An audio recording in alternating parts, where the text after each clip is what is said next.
There's your matchup. Green Bay, Kansas City, and a hug right on cue between Larry Johnson and Herm Edwards. What a start to this season it's been for Brett Favre. It's been a renaissance. A big win on Monday night in Denver. It's not easy in this league to win on a Monday night in Denver, then turn around in a short week and win at Kansas City. That's what the Packers are trying to do as they attempt to stay on top in the NFC North.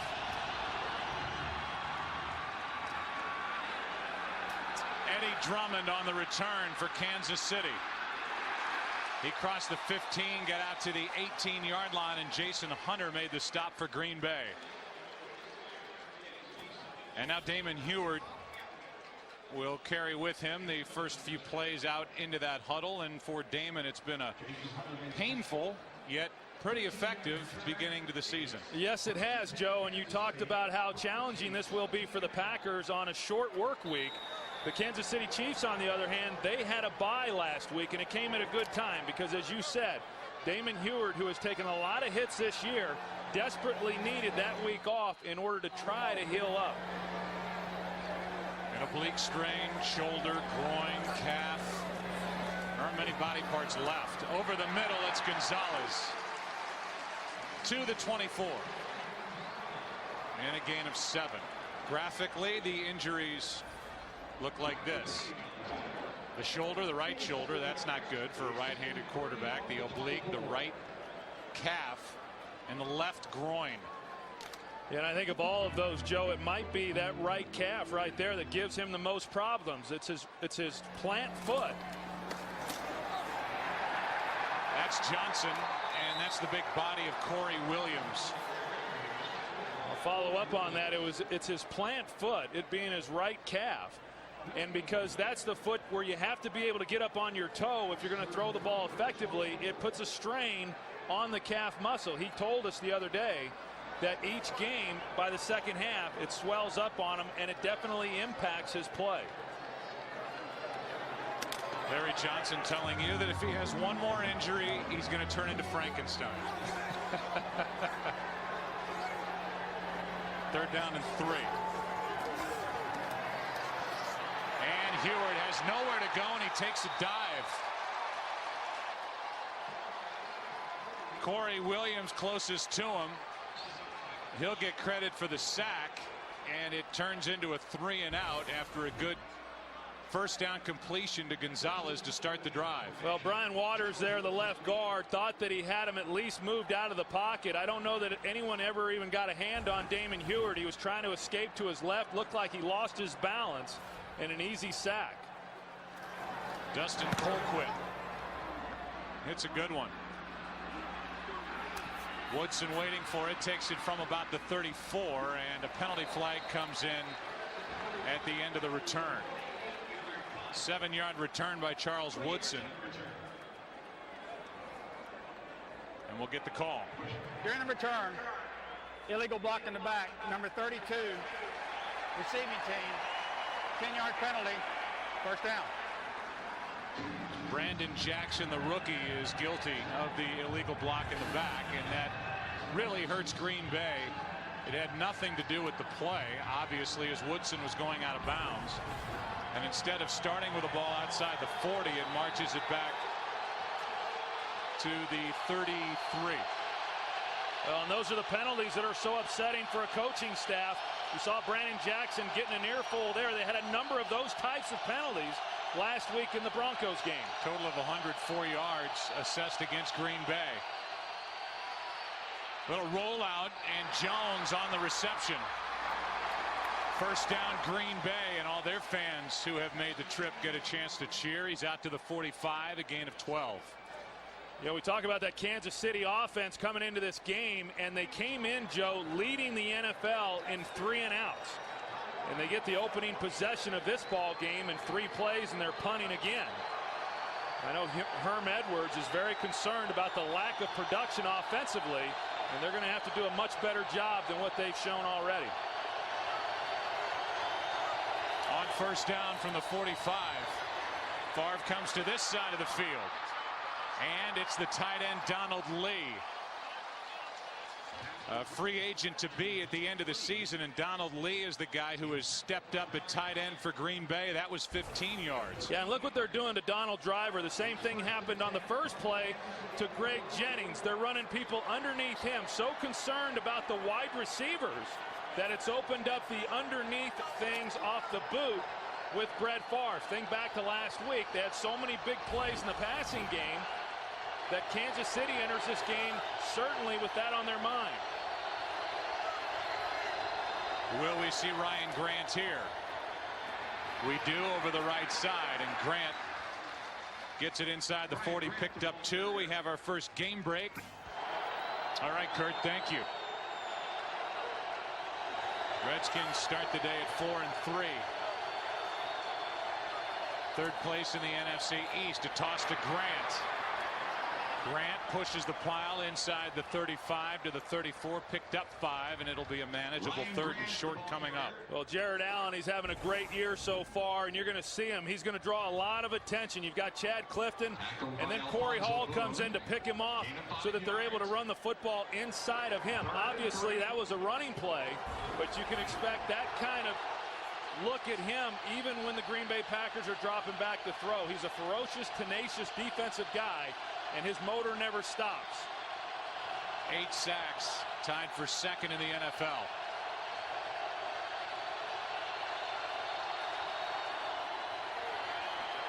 Over the middle, pass complete, 1st down Green Bay. A pickup of 5, and it was Donald Lee, the tight end, his 2nd catch on this opening possession for the Green Bay Packers. And that's where I just think Brett Favre has been outstanding. I think he's always been good in that area, but it just seems that this year he's done a much better job of not trying to force throws.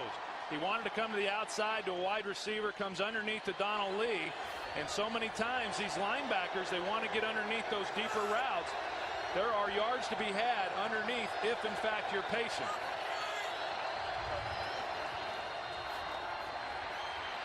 Favre steps up and fires, and it's picked off.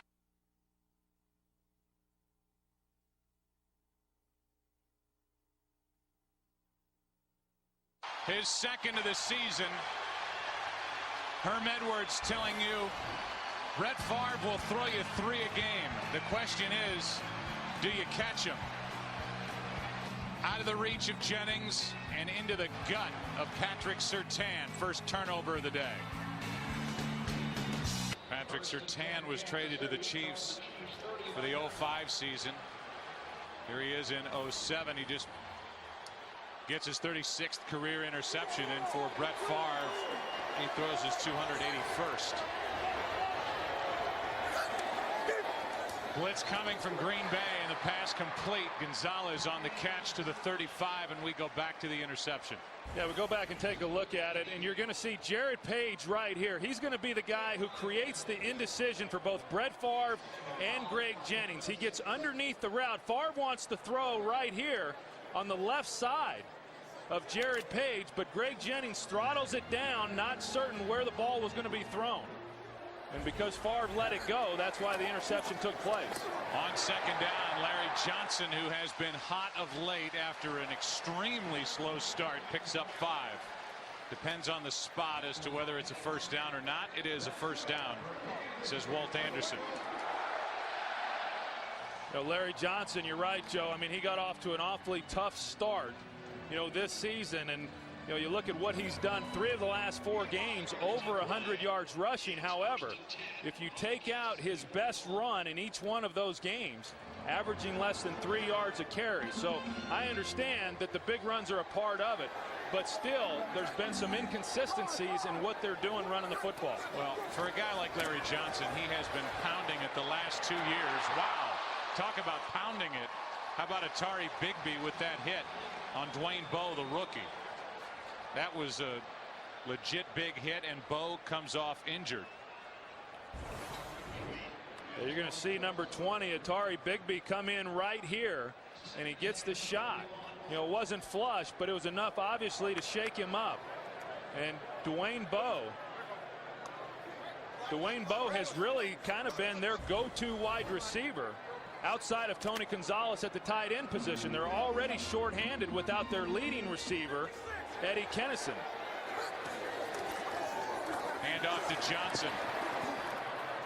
Johnson out across the 45. For a guy like Bigby, who was flagged 4 times last week at Denver, you have to consider that a good measure of restraint. I mean, he had an opportunity to just light up Dwayne Bowe, and he laid back a little bit, did not create the penalty, broke up the pass, and it could help in a stop here on this defensive series. Yeah, and I know that those penalties he had last week, a couple of them were just part of the game and physical play, and then a couple of them just weren't real smart. I've got to believe, as you said, that was in his mind as he zeroed in there on Dwayne Bowe. 3rd down and 5. Heward nowhere to go, and he's brought down by Campman. 3 sacks at Denver, and Campman is in on it again. 8 on the year. Now add to it a loss of 5, 4th down. Well, Aaron Campman, I mean, what a great player he has become. He's a lot like Jared Allen when we were talking about him. He's got all the different rushes. He bull rushes there on right tackle Chris Terry, and able to come off him and get Heward to the ground. With all the focus on Brett Favre, and maybe in some respects rightly so, the defense for Green Bay continually gets overlooked. It has been outstanding, and that one checks out of bounds at the 2. How about that from Colquitt? Yeah, Colquitt's the only guy on this team that's happy about the offense not doing so well. I mean, he's got to ice that leg down after every game. Number 6 in the NFL with his average in this one to perfection out at the 2. That one wasn't so much far as it was well placed at the 2. He's had a lot of practice. He's got the 2nd most punts in the National Football League this year. Handoff is to Ryan Grant, and their newfound starting running back takes it out to the 5. Dustin's dad Craig was a punter for the Pittsburgh Steelers and Indianapolis, and he is a weapon for Kansas City. That last punt just put the Packers at their 2. It's out to the 5. It's 2nd down and 7. Yeah, and right now Green Bay's only focus is trying to get at least 1 first down to make room for their own punter. We focus in on Jared Allen, number 69, coming off the right side of the defense, and Ryan Grant will take it out to the 9-yard line. Picked up 4. About 2.5 shy of a first down. When you think back to last week's game for Green Bay against Denver and what they were able to do running the football, of course, Ryan Grant wasn't even expected to be the featured guy. Deshaun Wynn, they went into the game saying, we're going to give him every opportunity to be our guy, and Deshaun Wynn goes down very early. They go with Ryan Grant. He winds up rushing for over 100 yards, and depending on what kind of day he can have here today, I mean, this is how careers are started. 3rd down and 3. Favre backpedaling as he throws, and he hits Donald Lee. Troy, we talked to Brett Favre about his tight end position. It's been a spot he's always looked for in his time with the Green Bay Packers. He said, we are wearing out Donald Lee, and he's wearing him out here in the 1st quarter today. Yeah, but I think Donald Lee's pretty happy about the attention that he's been getting. That's a heck of a catch right there for a big man, and they do a good job on Jared Allen on the outside. Chad Clifton may have gotten away with hands to the face, but they slow him down just enough. Donald Lee, who acknowledges he had a less than spectacular year last year, is having him a great season so far this season. Corin Robinson is in the lineup for Green Bay, first time after his 1-year suspension, and Jones can't hang on. Just mugged after the ball got to him by the great Ty Law, and there's Corin Robinson, who is in his first game since his 1-year banishment by the league for violating alcohol and substance abuse, the policy for the NFL. He also spent 2 different stints in jail for alcohol-related offenses, and he said, I may cry getting back onto the field. He has worked his way back, and this is his last shot. 2nd and 10.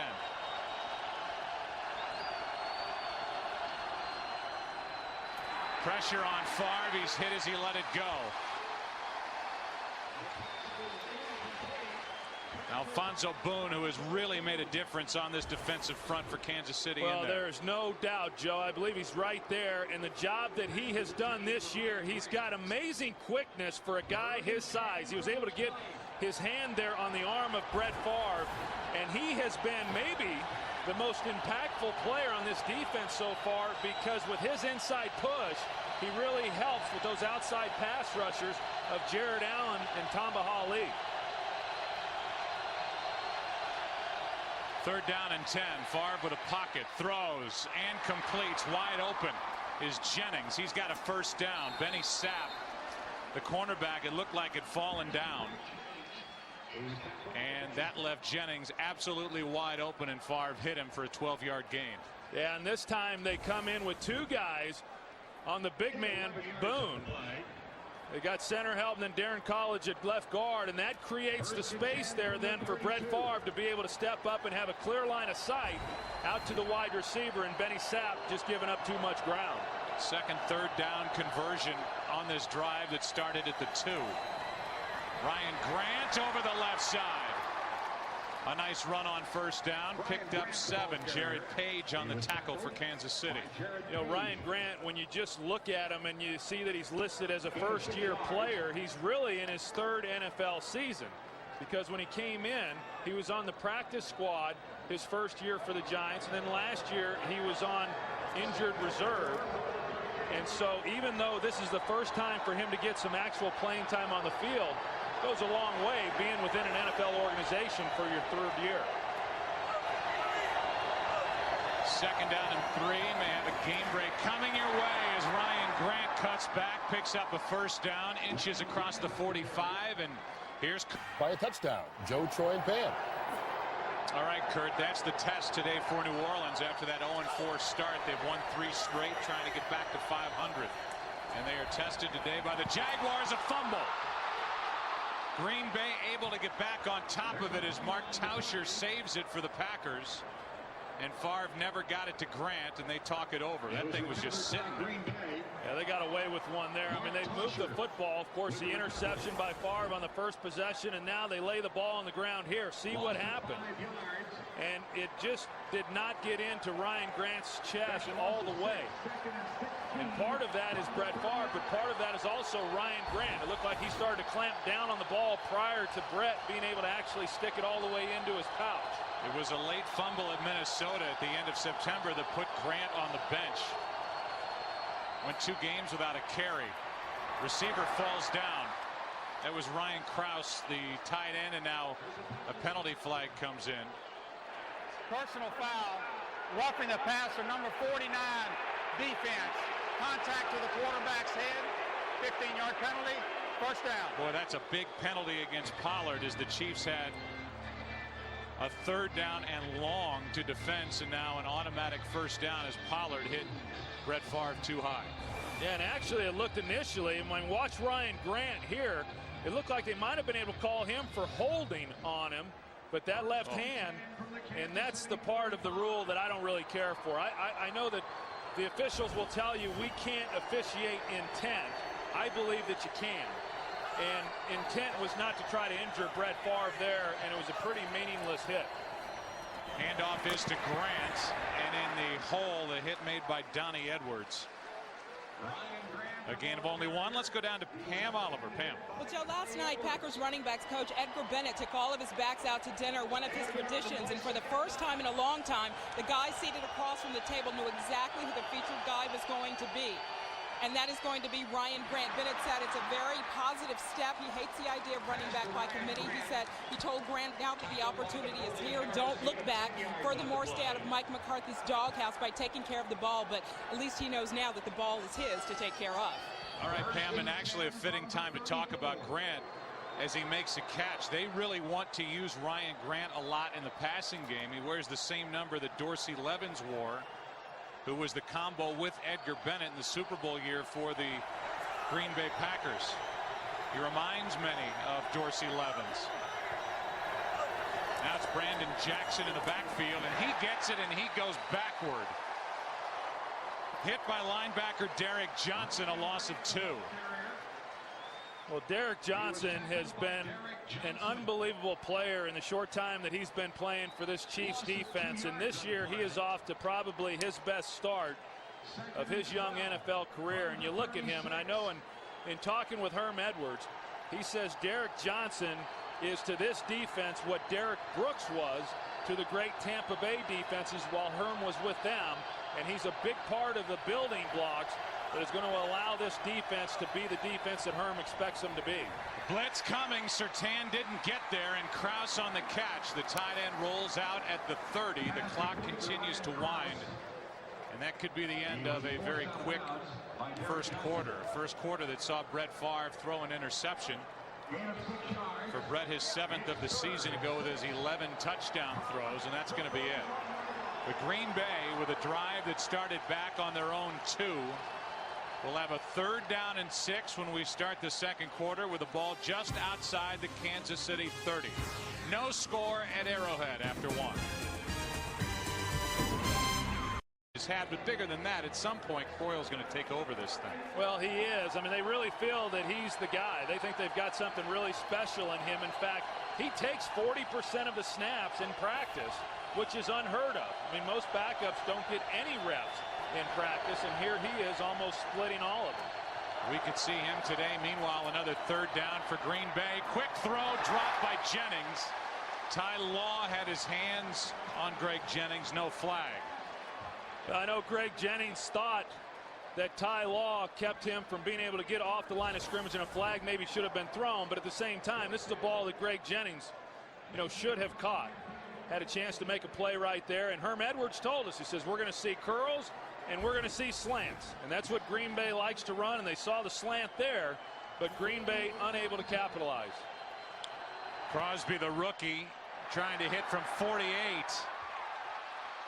And he's good. Mason Crosby, who had a fantastic start to his NFL career with a game winner on opening day. Low snap, at least a dropped one. Almost kicked it flat-footed, got it through from 48. Crosby puts Green Bay up 3-0. Team play drive that covers 68 yards here. And Crosby, who has missed only 3 times all year, hit from 48. This is Eddie Drummond. Eddie Drummond with a good return, and it's Crosby, the kicker, who makes the tackle. He's doing it all, Troy. Hitting from 48, making tackles after a 30-yard return, and Damon Heward will stay at quarterback. Look at that. Well, he made contact anyway. That's a tackle in the NFL. Air fans know how to travel. So do the Kansas City Chiefs fans. In fact, you cannot get to the stadium early enough. You cannot beat the fans here. Maybe one of the greatest places for tailgating, right here at Arrowhead Stadium. You could leave at 6:30 in the morning. Get out here in the morning and somebody's grilling up an egg or something. Gain of 1 by Larry Johnson. They have fun here. They pack this Arrowhead Stadium, which is about to undergo major renovations, just like Lambeau Field did a couple of years ago. And Carl Peterson telling us before the game that he took a traveling party to Lambeau, talked to the personnel there, and talked about how they got through that transition. But this stadium's going to look a lot different. Well, if they can do anything even close to what they were able to do there at Lambeau Field in Green Bay, this is going to continue to be a very special place to play. 2nd down and 8. Larry Johnson will try the right side, and Woodson off the corner made the tackle, a gain of 2. Let's go to Kurt for a game. All right, thank you, Kurt. Adrian Peterson, his impressive rookie season continues. Boy, he's an amazing guy, no doubt about it. And that's turning it into a pretty good game there in Minnesota. LT first, and now Peterson answers. There's 7-7 there. Let's see who that's on. Campman came across. Playing across from Chris Terry. False start, number 60, offense. 5-yard penalty. Still 3rd down. So Campman was drawn off with the false start. Yeah, and that's what happens. I mean, you wouldn't expect it so much at home because Chris Terry clearly can hear the snap count. But when you're going against a guy like Aaron Campman with his kind of speed, I mean, Chris Terry, no question, has great respect for what he's facing today. And so he wants to get out of the blocks as quickly as possible. And, that time he just did it a little too soon. 6 sacks in the last 3 games, 1 today already. 3rd and 11 for this Kansas City offense that's going nowhere right now. Hawk was coming on a blitz. Penalty flag comes in as Gonzalez makes the catch. Well short of first down yardage, and will check the flag. It was hard to tell if it was going to be defensive pass interference on Atari Bigby, or if maybe Tony Gonzalez got his hands extended and it'll be called on him.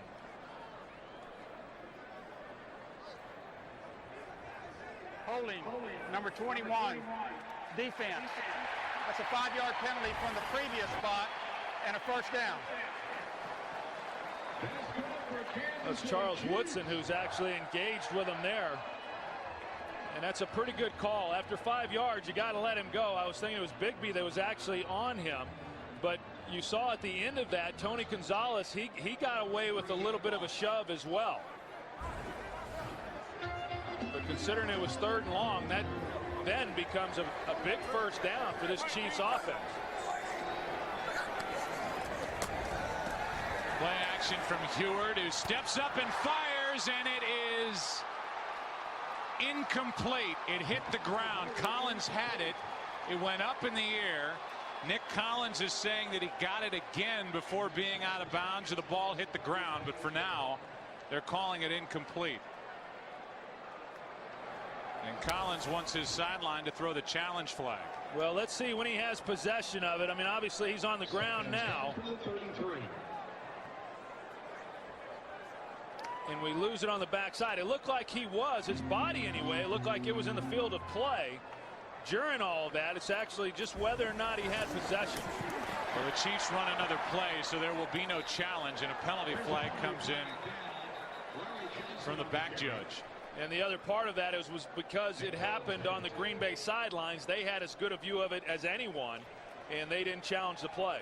Illegal block in the back, number 84, offense. 10-yard penalty.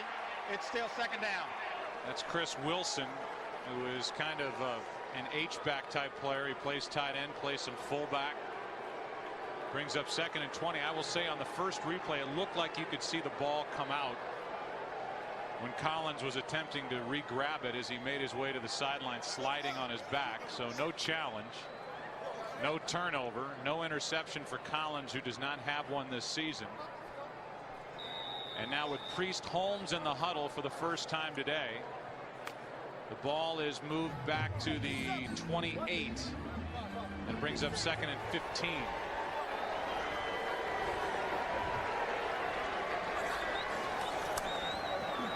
And the handoff is to Priest Holmes, who doesn't get much. Cullen Jenkins on the tackle, as Priest Holmes is playing in his first home game in over 2 years. 3-time Pro Bowler for the Kansas City Chiefs. In their history, he is number 1 in total touchdowns, rush yards, rushing touchdowns. He had 27 in 2003, and then the head and neck trauma put him on the sideline for 2 years, and here he is back.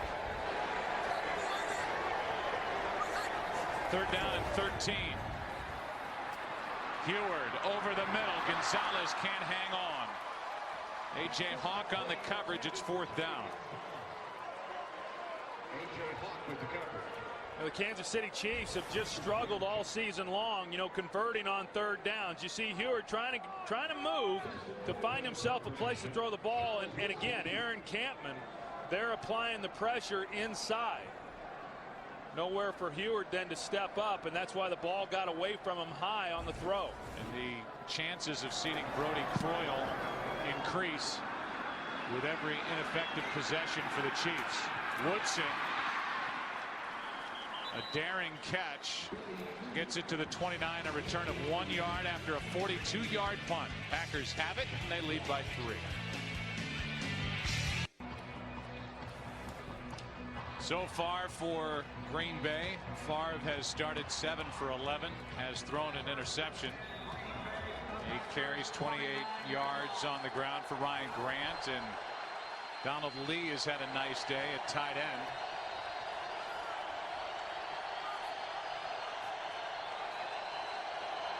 Last drive started at the Green Bay 2, this one at the Green Bay 29. And the handoff is to Ryan Grant, picks up 2. Take a look ahead to next week. They blew that play dead. So Jared Allen will have to return the football. Next week, it is a doubleheader day on Fox, and you see the early games. Falcons and Panthers, Vikings and Packers, Eagles and Redskins, and you and I and Pam will be at Giants Stadium for a matchup of the top two teams in the East. The Giants are off today. Dallas plays later tonight at Philly. Well, in that game tonight with Philly and Dallas, I mean, that becomes a huge game in tightening that race if Philadelphia is able to win the game. 2nd and 8. Favre trying to buy time, lost the football, and the Packers are back on top of it.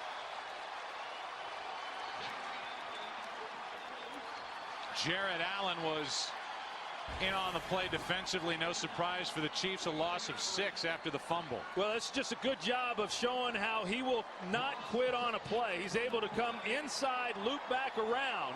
The ball comes out, and the Packers are fortunate to recover this one as well. And then Jared Allen gives his signature calf rope move, which I know nothing about, but apparently he's a rodeo star and will be starring when his NFL career ends somewhere. 3rd down and 14. Playing it safe. A handoff is to Morency.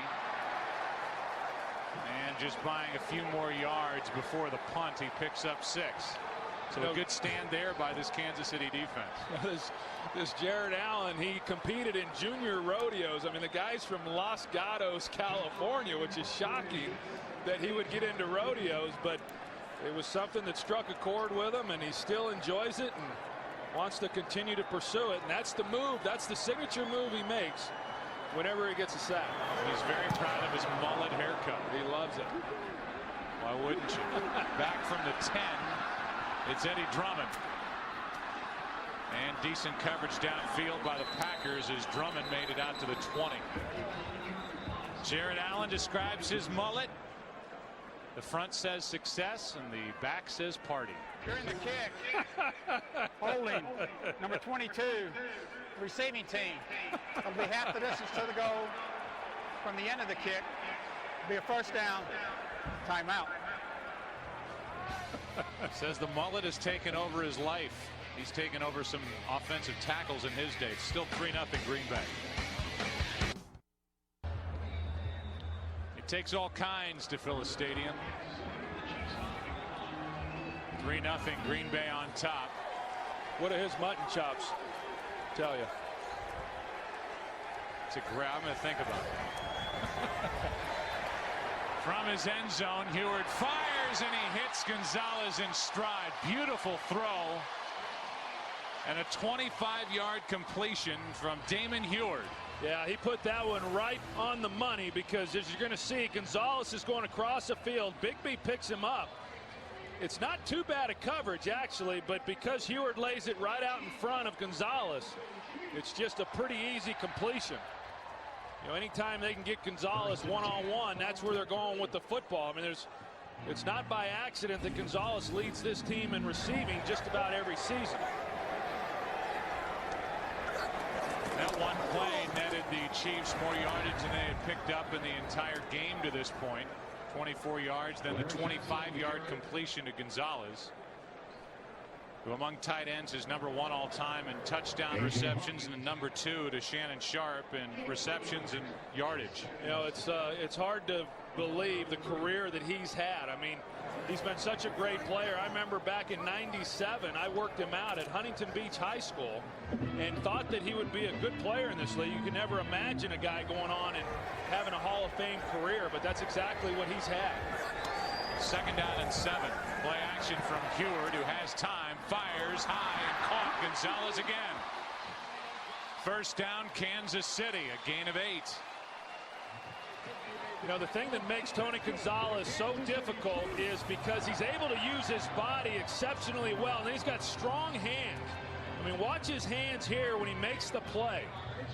And Tony Gonzalez was also a basketball player at Cal University, and that bodes very well then when you're playing the tight end position. Think of all the tight ends that are in the league right now and how many of them were heavily influenced by the game of basketball. Larry Johnson gets it, tries the left side. And after stringing it out, cuts it up for 4.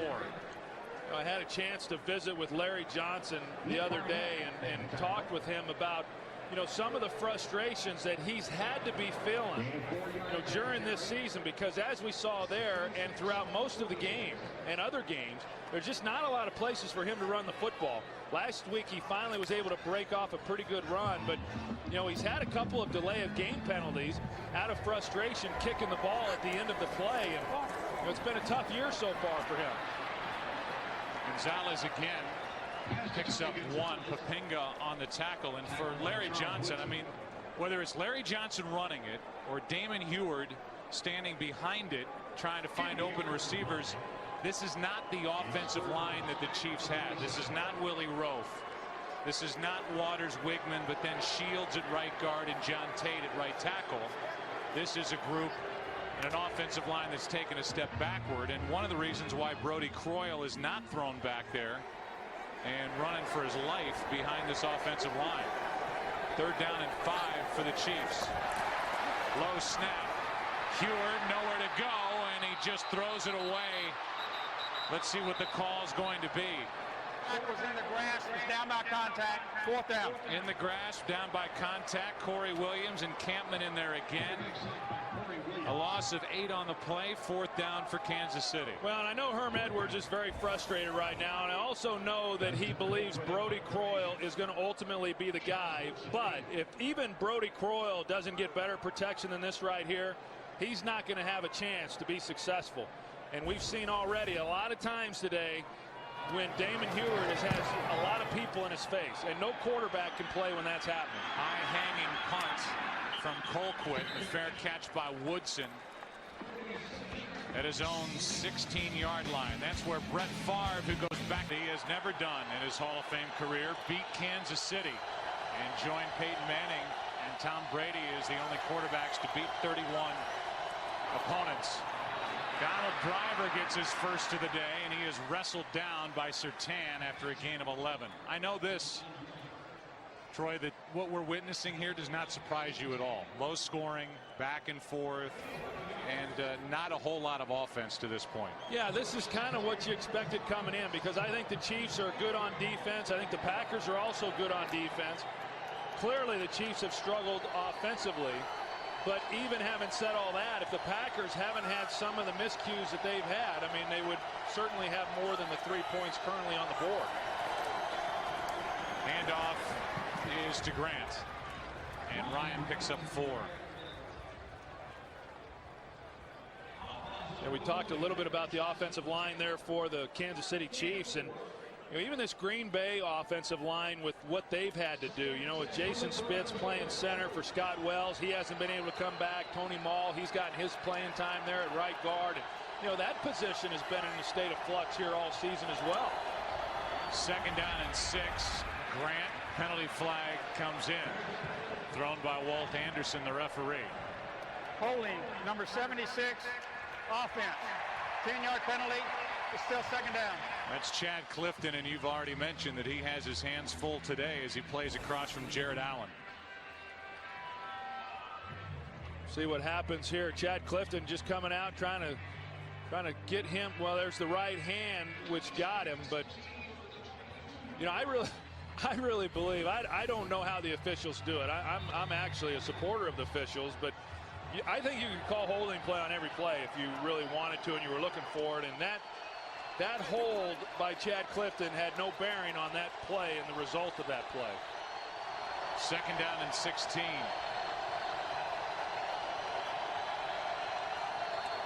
Ball back at the 22, setting up a screen for Grant. Dangerous throw, and Grant carries it out to the 29-yard line. A gain of 8. Brackenridge on the stop for Kansas City. Offensively, they hope that Ryan Grant is a guy that takes over and has that one cut and up and uses the zone blocking scheme in front of him. Same situation that they have out in Denver with Mike Shanahan, plugging different running backs behind an offensive line that uses that approach. It's 3rd and 8.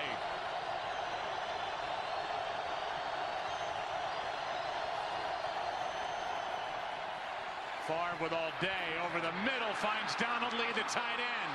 Donald Lee in a foot race with Pollard and finally dragged down from behind at the 22.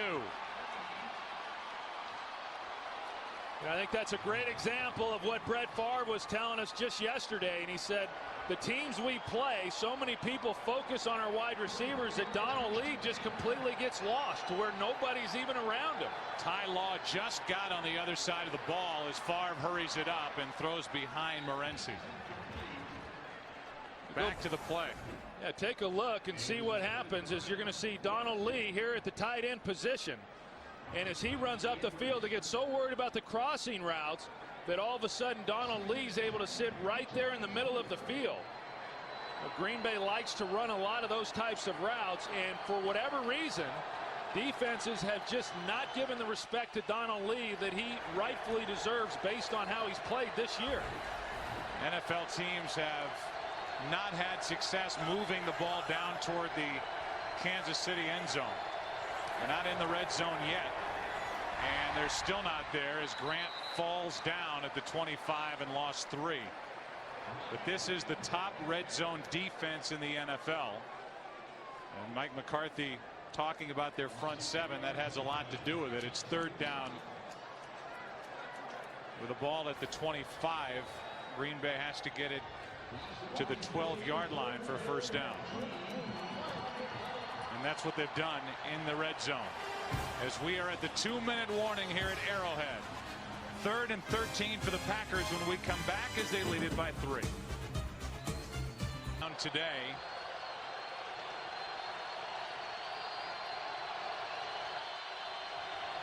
Far from the shotgun.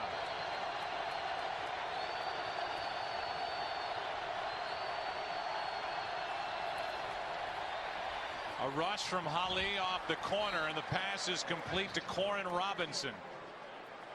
A gain of 6, and it just makes the field goal that much shorter for Mason Crosby. Yeah, but a good call there by Gunther Cunningham, the defensive coordinator for the Chiefs, knowing what they had to get in order to pick up a first down, 3rd and long.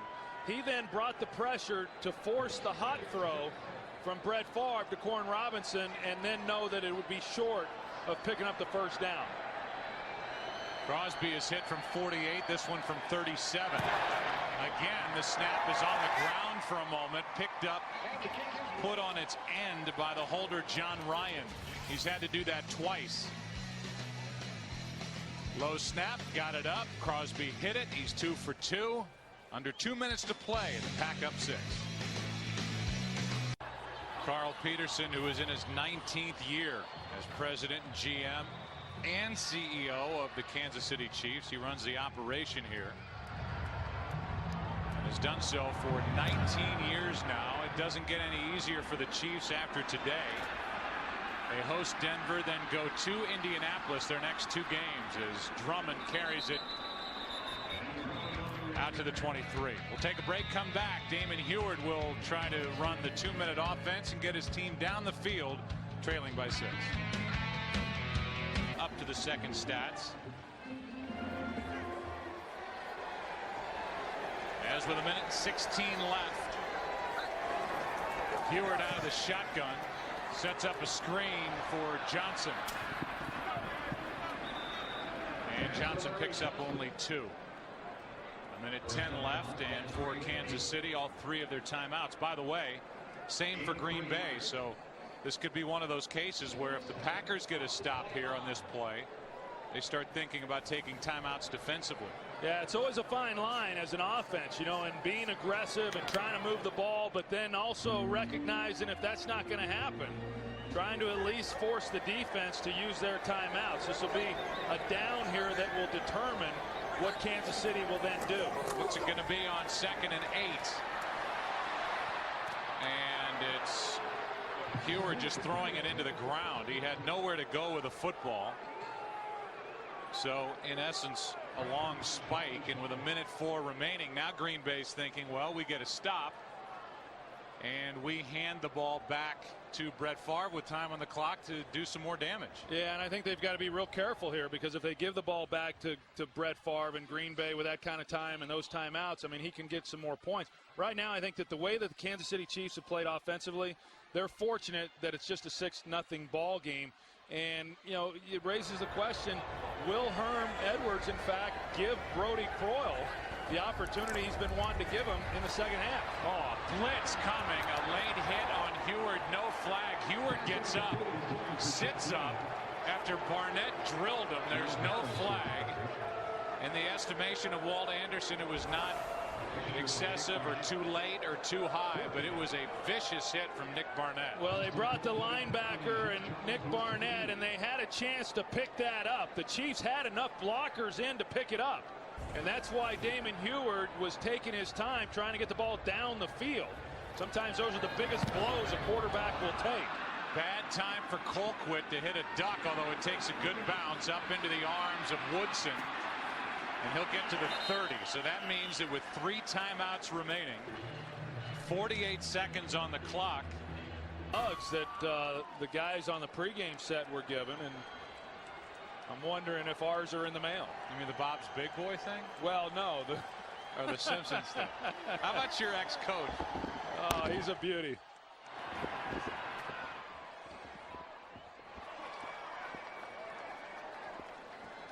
That's James Jones. He picks up 8. You okay over there? I'm all right.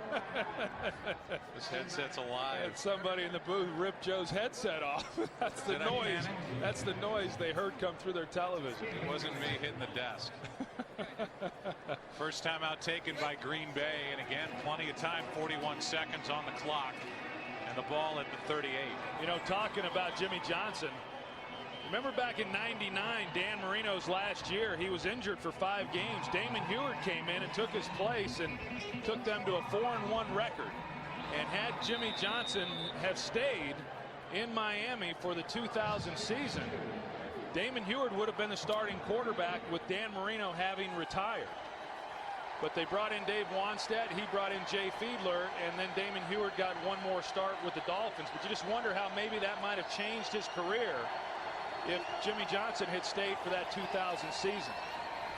Favre, that's a lateral, I believe, and it's kicked out of bounds by Morency.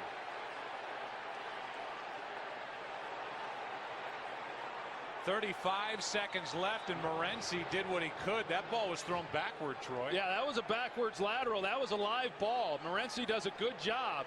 I mean, I don't think you can kick the ball, but he does a good job of at least trying to get it out of bounds.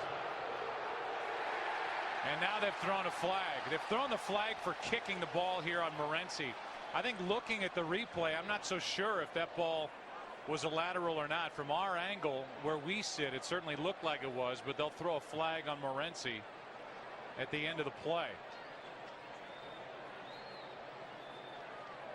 Meanwhile, Brett Favre took that hit, got driven down into the ground by Jared Allen. The ruling on the field was a backward pass, and while the ball was loose, illegally kicking the ball, offense. By rule, that's a 10-yard penalty from the previous spot. It will still be second down. So all that does is pretty much eliminate the fact that Green Bay is going to try and go down the field. They thought, the officials thought what we thought initially, which was it was a lateral backward pass, a live ball. And if that's the case, and that was the initial call on what they thought on the field, and Morency did the right thing. Yeah, no, I think he was smart in doing what he thought was best to keep the Chiefs from getting the ball. And, you know, Atari Bigby last week said the reason he kicked the ball was because he was a former soccer player. And heck, maybe Morency played a little soccer in his day, too. Now they're looking at it upstairs.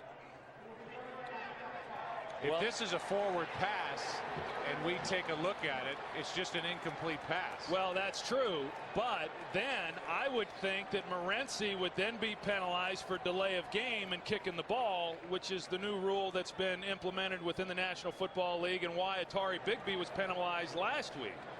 So regardless of whether it was a forward pass or not, I think there is a penalty that's going to occur or should occur. I would disagree. I would say that the circumstances for this is different than what Bigby was in Denver. And if Morency thought this was a live ball, it's different if it's an incomplete pass. And I don't know. You just don't get a good look, I don't think, from that angle, which is behind the play, which gives you enough to really overturn the call on the field. Well, I doubt that they will. But then to go back to if they do overturn and say it was a forward pass, but it's not the same because he thought it was a backwards lateral and that's why he kicked it out of bounds. Then it goes back to kind of what we discussed earlier in that the call, say it's a forward pass, and then they have this, which goes into the category of delay of game on Morency. But again, I mean, at the end, it all comes out in the wash. It's about a 5-yard difference in field position. Well, at the end of the day, Vernon Morency couldn't win. I mean, regardless of what the ruling was right there, he.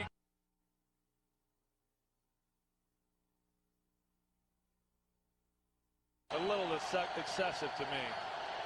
Packers look like they're still going to try and force it down the field. 3rd down and 7. The pass is picked off.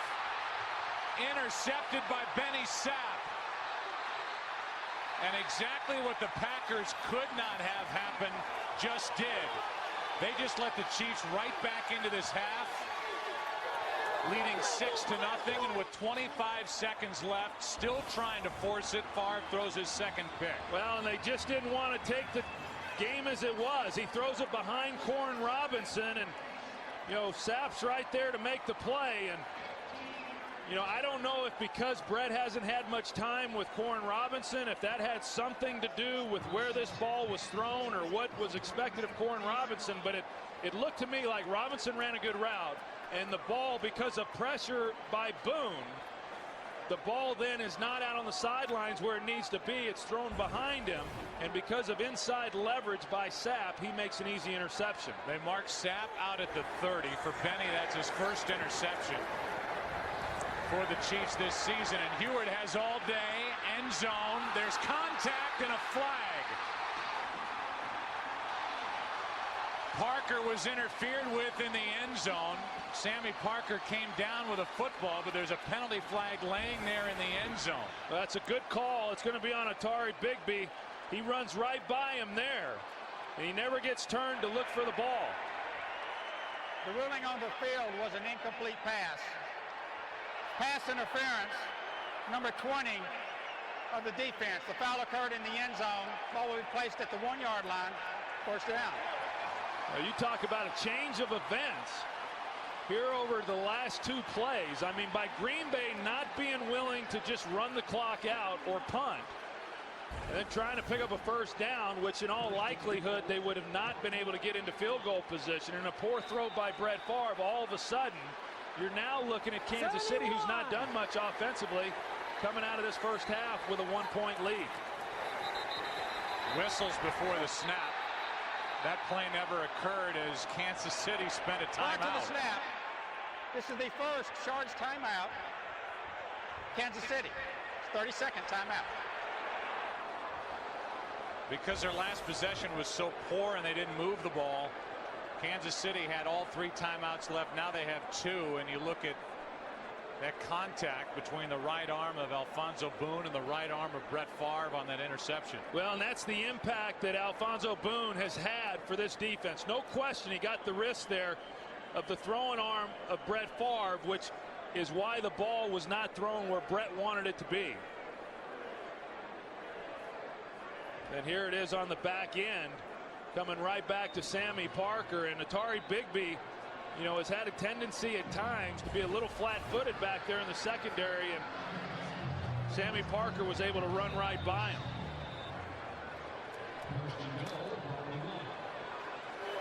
Kansas City may have spent that timeout looking for a booth review on that catch. I think Parker was clearly out of bounds. As Johnson up and over for the touchdown, the first touchdown of the day. It belongs to Kansas City. With the extra point coming and 15 seconds left in the half, the Chiefs can take the lead. The other question that you have to ask is, whatever the play was called on the sideline, knowing the situation, Brett Favre forcing that ball into coverage, it was an ill-advised throw. whether the catch is made or not, in the situation with a half running out, it turns into an interception, and immediately 7 quick points for Kansas City. 7-6, the Chiefs in a blink have turned this thing around.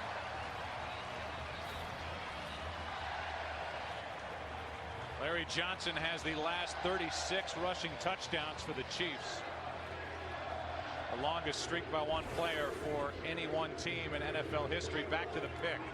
You know, you'll see right there, Benny Sapp's got inside leverage. The ball needs to be thrown here on the sideline, and I think that if he's able to get it to the sideline, he's got a chance of completing that ball, even though Sapp is driving on it hard. Now again, Boone, because he was able to get pressure inside and then get the hand on Brett Favre's right wrist, the ball does not go where Brett intended for it to go.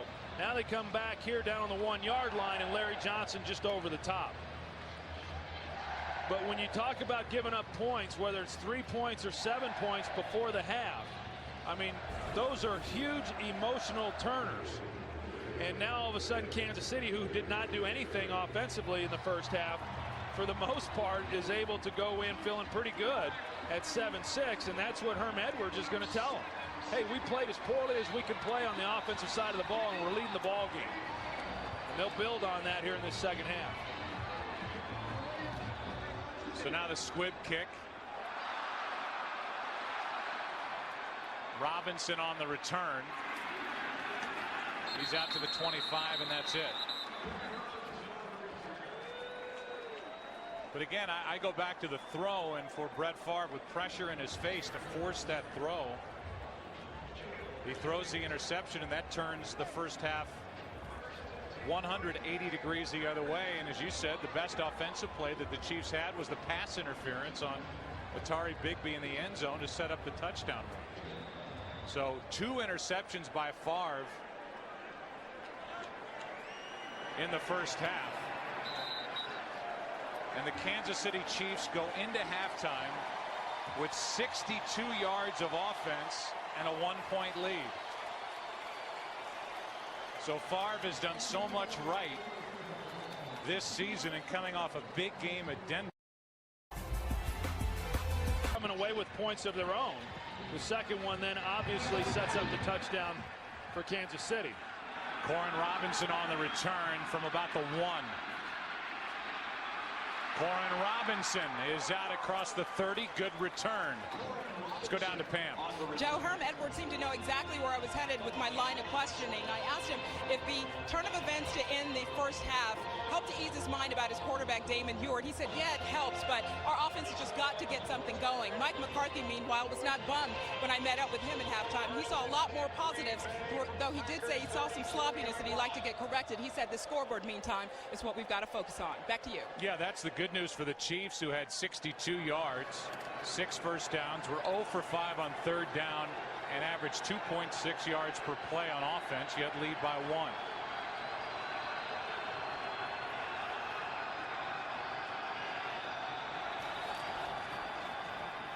Handoff is to Ryan Grant. He loses a yard. You talked about it early. Yeah, it was good for Green Bay at Denver, which hasn't stopped anybody's running game. How would it be today against Kansas City? And it hasn't been all that impressive. 33 yards on the ground for Green Bay. Yeah, they've not run the football as well, and that was to be expected, really, because like you said, Denver not very good in stopping the run. But you know, when you're really committed to running the football, the best gains come in the second half of ball games. Pass is complete. Ryan Krause, the tight end, picks up 5. It'll be third down for the Packers. Tell you, I thought the report that Pam did is very telling, though, based on what Herm Edwards said with regards to Damon Huard. Now, Damon Huard has done a remarkable job. I mean, he has taken a lot of hits. He's won games. I mean, he's won games not only here, he won them last year as well. He's won them everywhere that he's been. But this organization just feels that Brody Croyle is going to be the guy to really get them where they ultimately want to go. And you know that the organization wants him to play real soon. How soon? Favre throws, hits Driver, and Donald Driver, it depends on the spot.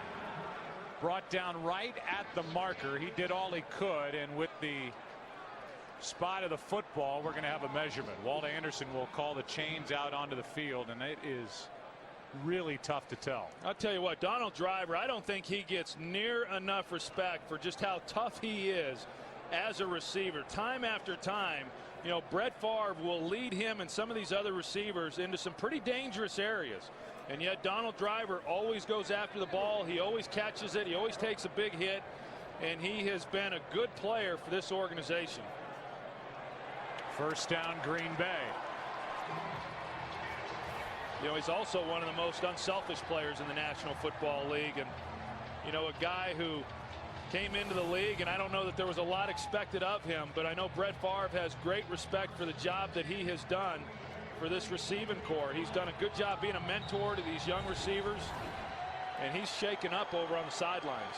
So's Ty Law, who made the hit for Kansas City. That was sheer strength by Driver to not collapse after that hit. Stand up Law and get the first down by half the football. Quick throw for Robinson, high, incomplete. Surtain wrestled him down. 2nd and 10. Yeah, it's one of the things that the Packers really wanted to be able to do in this game, because they know that Kansas City can get pressure, as we've seen from Jared Allen, Tom Bahali, as well as inside with Alfonso Boone. And so if you're not able to protect and you're getting the pressure like what Brett Favre got there before the end of the first half, come back with some of the quick throws and get it out of your hands. They just were unable to complete that last one.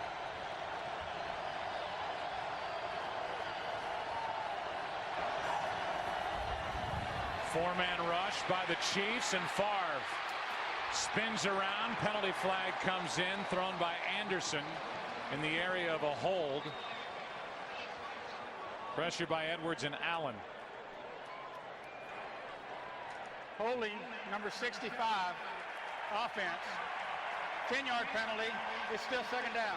That's the right tackle, Mark Tauscher, as the Packers play without Wells in their starting lineup and without Junius Costin. Well, and that's Tom Bahali there, who comes on the backside, and then once Brett Favre starts running around, you're not going to be able to do that. I mean, we see Brett try that an awful lot. Sometimes it works, but against these guys, Jared Allen, more times than not, even got a little help there from Edwards. They're going to get to you when you start trying to get away from the pursuing rush. 2nd down and 20 after the penalty is marched off. And the handoff with Favre falling down after he gives it up to Grant, a loss of 2. So this swarming Kansas City Chiefs defense has picked up the intensity a little bit over the last 2 Green Bay possessions. 3rd and 22. Yeah, and that was the rookie Turk McBride, the 2nd-round pick out of Tennessee. And the one thing that Herm Edwards has done a great job of is playing these young players defensively. We just saw Turk McBride. They've also got Tank Tyler. And then, of course, on the offensive side of the ball with Dwayne Bowe. That's going to pay huge dividends, if not at the end of this season, certainly as they move into next year.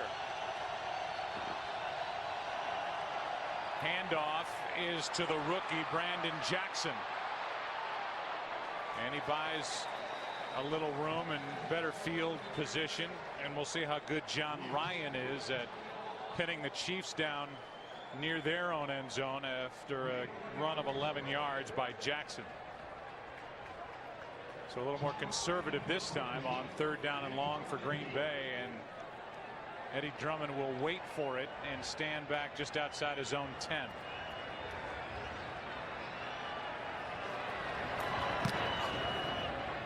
High hanging punt. Drummond does catch it inside the 5. Did as much as he could with it, and they'll give him forward progress out to the 17-yard line. A 12-yard return. A.J. Hawk on the tackle. Chiefs with the football and a 1-point lead. Honoring the late Lamar Hunt, founder of this organization and founding father of the AFL. There's Lenny Dawson, who is one of the radio analysts for the Chiefs. Great quarterback for Hank Stram, as the handoff is to Johnson. And Larry carries it across the 20 out to very near the 22, a gain of 5. One of the things that does seem that Kansas City is doing a better job of is they're being more productive on first down. You know, coming into this game, they were last in the National Football League as far as getting 4 yards or more on first down. So therefore what happens is you're always playing behind the chains, and it becomes more difficult to convert on third down. They've done a good job on first down today, but they still haven't been able to get anything done on third down. Heward fires high for Priest Holmes, who started the play in the backfield. And it'll bring up third down for Kansas City. Collins on the coverage for Green Bay. You know, and so now they face a very manageable 3rd and 5, but so far today they've been unable to convert on any of their third downs, and which is pretty indicative of what they've done all season long. They've not been good on third down, and so therefore you're constantly having to give the ball back to your opponent. Kansas City's hot rookie Dwayne Bowe has been for the most part on the bench since that hit he took from Bigby early in this game. So 3rd down and 5. Heward steps up, fires, and hits Parker, who has a first down. First down, Kansas City, and an injury as Nick Collins, who hit Sammy Parker, is writhing around on the ground in pain. The umpire also taking a hit during that play, so we will take a break. The first 3rd down conversion by the Chiefs, a gain of 9, a fresh set of downs as they check on Nick Collins. He suffered by Nick Collins, who is really still in some pain after going down awkwardly at the end of that play. And on it, umpire Butch Hanna was hit 2 times in the middle of the field. Butch Hanna is able to continue. He is obviously a tough guy, and Troy circles Hanna, the umpire, and then Collins, who gets hurt at the end of the play. Yeah, right there at the end, you see him grab his left knee, and as he was coming up to try to make the tackle, and he grabbed it immediately, as you see there, his left knee bent back behind him. It looked pretty serious as far as what his reaction was to the injury. And then, as you said, Joe, the umpire, just another reason why the league is considering moving him to the offensive backfield. Aaron Rouse takes over at safety as Parker, who was on the receiving end on that 3rd down conversion on that play where Collins got hurt, is good for 12 yards, another first down, and now Kansas City's starting to move the ball. Yeah, and Sammy Parker, he's starting to make some plays here in this ball game, and I know that, you know, Eddie Kennison, we talked about him a little bit earlier. He has been out basically since the first play of the first game of the season, and Dwayne Bowe, the rookie, ended up having to play more than what they expected early in the season. Now he has solidified his position. Sammy Parker may be the odd man out when Eddie Kennison comes back. Here's Larry Johnson. Johnson across the 45-yard line, picked up only a couple.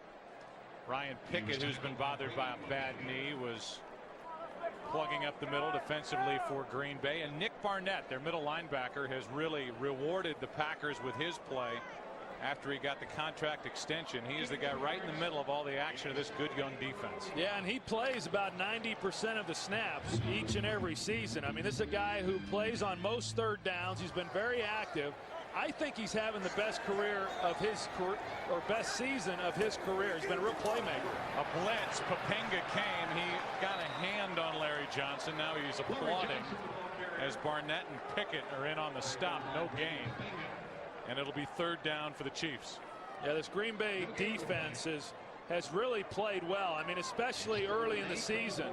You know, it's this defense that held them in a lot of games. And you know, they're a fast group. They fly around awfully well. They've got guys inside along that defensive line like Corey Williams that really do a great job. They're able to rotate a lot of players. And then, of course, when you got Al Harris and Charles Woodson on the outside, pretty tough to throw the ball against as well. Still under 100 yards on the day are the Chiefs, trying to take a big chunk here. And the pass is incomplete for Jeff Webb. So they air it out on 3rd down, and it brings up 4th down for Kansas City. Yeah, they try to take a shot down the field, and you know, Al Harris, I remember going back to when I was playing with the Cowboys, he was the nickel corner for the Philadelphia Eagles then. And I thought that he probably should have been one of their starters. Always felt that he was a terrific player. He came here to Green Bay, got his opportunity to be a starter, and he's been an exceptional player for them. Learned with Bobby Taylor, Troy Vincent. Plays that press coverage. Not a lot of teams do that.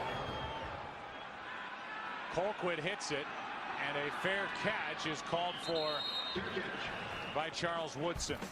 44-yard punt. Packers will start with it at their own 11, down by 1. His left knee. The Green Bay defense got a hold, and now the offense takes over at their own 11, down by 1. Delayed handoff to Ryan Grant. Green Bay trying to stick with a run, and Grant out to the 15-yard line, picked up 4. Take a look at the standings in the NFC North. Green Bay on top at 6-1. Detroit, they're winning today at 5-2. Detroit hosting Denver and leading 23-0. And that'll be our matchup on Thanksgiving here on Fox. Detroit hosting Green Bay. I tell you, Joe, I completely misread the North coming into the season. I thought that Minnesota, Green Bay, and Chicago, or Green Bay, Detroit, and Minnesota would all be better, but I didn't think that they would be able to close the gap on Chicago, and shoot, 2 teams have already. You weren't alone in that assessment. Favre has all day, throws for Driver. Penalty flag comes in the secondary as Donald Driver makes the catch. Wrestled down at the Green Bay 42. And it's against Kansas City. The play will stand. Illegal contact, number 56, defense. Well, you see it off of play action. Because of that, they're able to give Favre more time to throw the football. This time, one of the few times he's not had someone right in his face. And Donald Driver running a good route against Ty Law. No Ty Law coming into this game. He was talking about Brett Favre as one of the quarterbacks that he's not gotten an interception from. He was hoping to get one. And then he was going to see if Favre would maybe sign it for him. Surtain has one. Benny Sapp has one. Pass complete to Grant.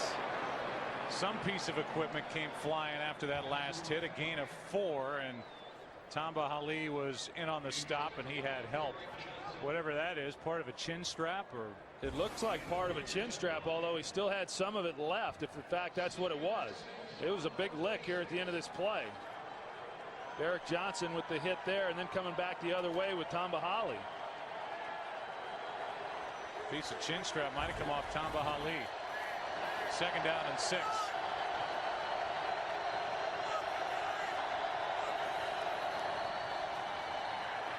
Rolling to his right, Favre sets up and fires a fastball, a strike to James Jones.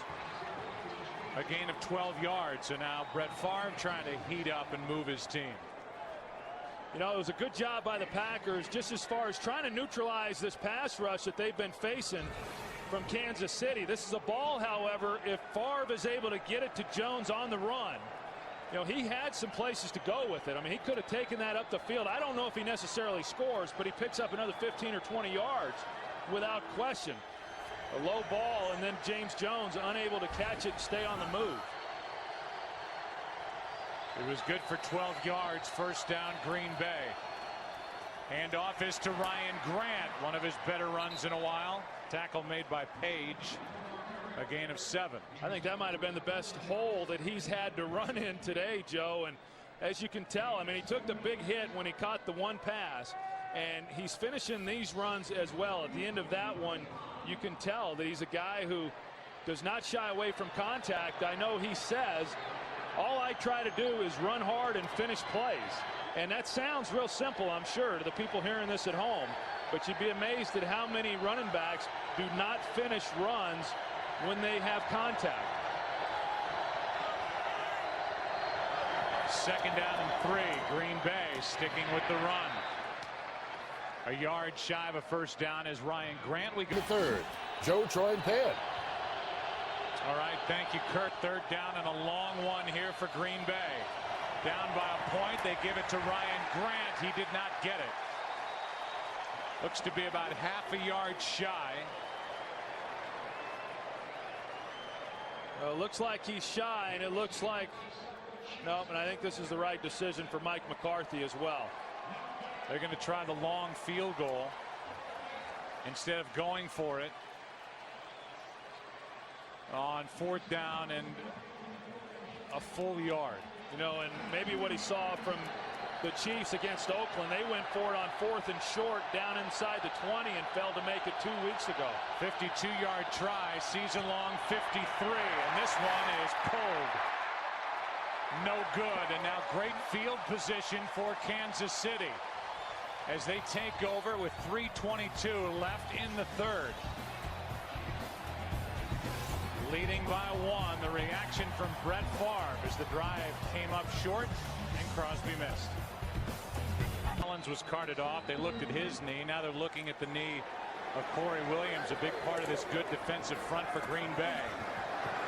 Little end around to Sammy Parker. Penalty flag comes in as Parker dives near midfield. Well, it looked like they're going to call holding on Tony Gonzalez on the play. Sammy Parker was on the end around. Holding, number 88, offense, 10-yard penalty, still first down. You're going to see it right here. Sammy Parker's coming underneath that block. And I guess they claim that he grabbed the back of the shoulder pads. I was surprised to see the flag. What I saw from here, it looked like it was pretty clean. The official obviously has a much better look at it than what we do. But again, I just didn't see a lot there. I didn't either. And instead of having 2nd down and 2 from midfield, it's now 1st down and 20 with the ball at the Kansas City 32. And Larry Johnson has not had a lot of room to maneuver here today. Montgomery came off the edge, but he had help with him. No gain. I mean, this is a pretty good example of what little room Larry Johnson has had to run the football. And when you're constantly trying, you know, watch the lack of a push inside. And, you know, where's he going to go? And he's the guy who wants to get the ball into his hands. He wants to hit it downhill as quickly as he can. Sometimes that hurts him, but not there. There was just nowhere for him to go. Ryan Pickett did a nice job in the middle for Green Bay on that play, and it's 2nd down and 19. The pass picked off by Hawk. A.J. Hawk. And Green Bay has its first turnover as they take it away from Kansas City. Priest Holmes, the intended receiver, and Damon Huard throws his 8th interception of the season.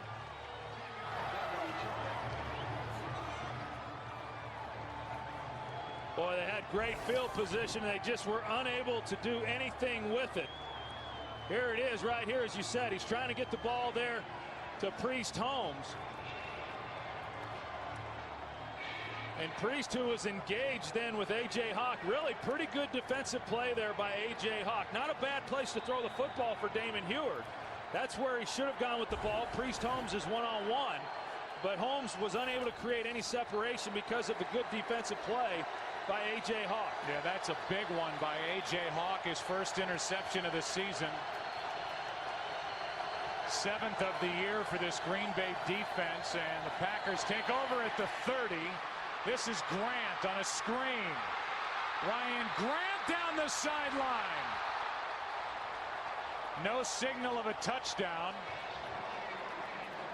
as they are going to mark Grant out back at the 15-yard line. So evidently he stepped out on his way toward the end zone, and Favre took a big hit right after he let it go. By about 3 guys. I mean, it's a screen, so the offensive line sometimes just lets everybody go. You know, as a quarterback, you'd like to at least let him hold up a little bit, but they are able to get the ball to Grant. You saw where he went out of bounds, and a nice pickup for Green Bay. From the 15-yard line, a toss to the rookie. A penalty flag comes in as Brandon Jackson picks up a yard.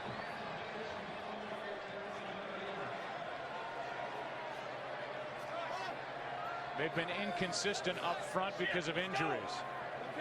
Holding, number 77, offense, 10-yard penalty. It's still first down. There is no 77 on the offensive line for Green Bay, but as I was saying, because of injury, Spitz is in at center. Tony Mall is in at right guard as Scott Wells who's now in there right now. You see Scott Wells is in there at center trying to recover from pneumonia, and it could have been against Darren College. I think that's who they meant. And remember, the umpire got steamrolled earlier. He may still be seeing double. First down and 20 for Green Bay. Ryan Grant, a nice run as he is upended once he got to the 15. Fell forward down to the 13, picked up 12. Well, that's just good, tough running right there by Ryan Grant. And you know, now if you're the Kansas City Chiefs, you feel good about the fact that you do have such a great red zone defense, because turning the ball over, the Chiefs offensively turning the ball over and giving the Packers that kind of field position, if you can just hold them to a field goal, then you've done your job.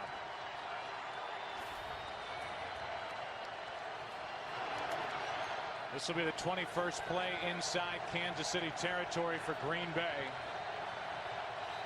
And Favre is going to have to spend a timeout. First timeout of the half. Brett Favre didn't want to do it, had to. Second down for the Pack when we come back. A.J. Hawk on the left. The interception of Damon Huard set up this opportunity. Kansas City's only allowed 19 points all year off 13 turnovers. Second down and 8 for Green Bay.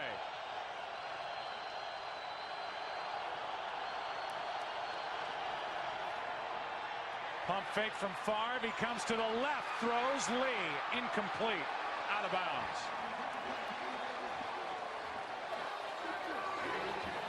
Third down and 8. Well, because of Favre starting to his right, he was late on the throw when he came back to his left. Lee had a step on him, but the ball just being a little bit late, Donald Lee unable to get both feet in bounds. Third down and 8.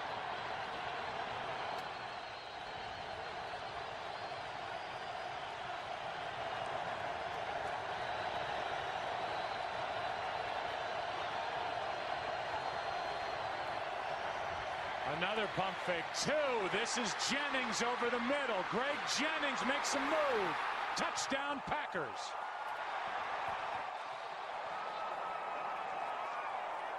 And relief from Brett Favre after the 2 interceptions in the first half, the one at the end of the first half. Fired up as the Packers turn the A.J. Hawk interception into a touchdown. Yeah, it's a good job there on third down. Watch Greg Jennings. He's in motion, and then he's going to run a slant route. He's going to work up on Derek Johnson. Derek Johnson overplayed it, thinking Jennings was going to go to the flat, and that's why he was as open as he was in the middle. The extra point, the Packers opt to go for the extra point instead of going for 2 to make it a 7-point game. We're in the final seconds of the third quarter. Hawk set it up. Favre to Jennings, punched it in. A 6-point lead. It's back for Green Bay. Third quarter late. By A.J. Hawk on the interception of Damon Huard, and he's about to head back to the field as the Chiefs will get it back. Final seconds of this third quarter here at Arrowhead. Drummond took it near his own 5. Gets out to the 25. They'll mark him at the 26. And it will be Damon Huard back onto the field for Kansas City after the interception. He heads back into the huddle. Yeah, there's the interception by A.J. Hawk covering Priest Holmes, and that's what set this all up. And then here's Favre on the touchdown pass that he winds up throwing, coming underneath there to Greg Jennings. And as you said, Joe, a good job by Greg Jennings running once he got the ball in his hands, and demoralizing for this Chiefs defense because they had him at 3rd and long, and then to give up a touchdown after they put him in that position. They've played better than that this year. Pressure on Huard, throws. Gonzalez with the catch. Able to stay on his feet out to the 43. That's where they'll mark him down, and that's the end of the third quarter.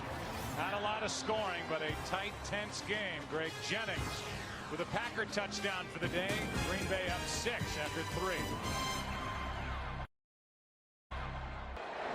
Collins Collins has taken his shoulder pads off. Williams has not.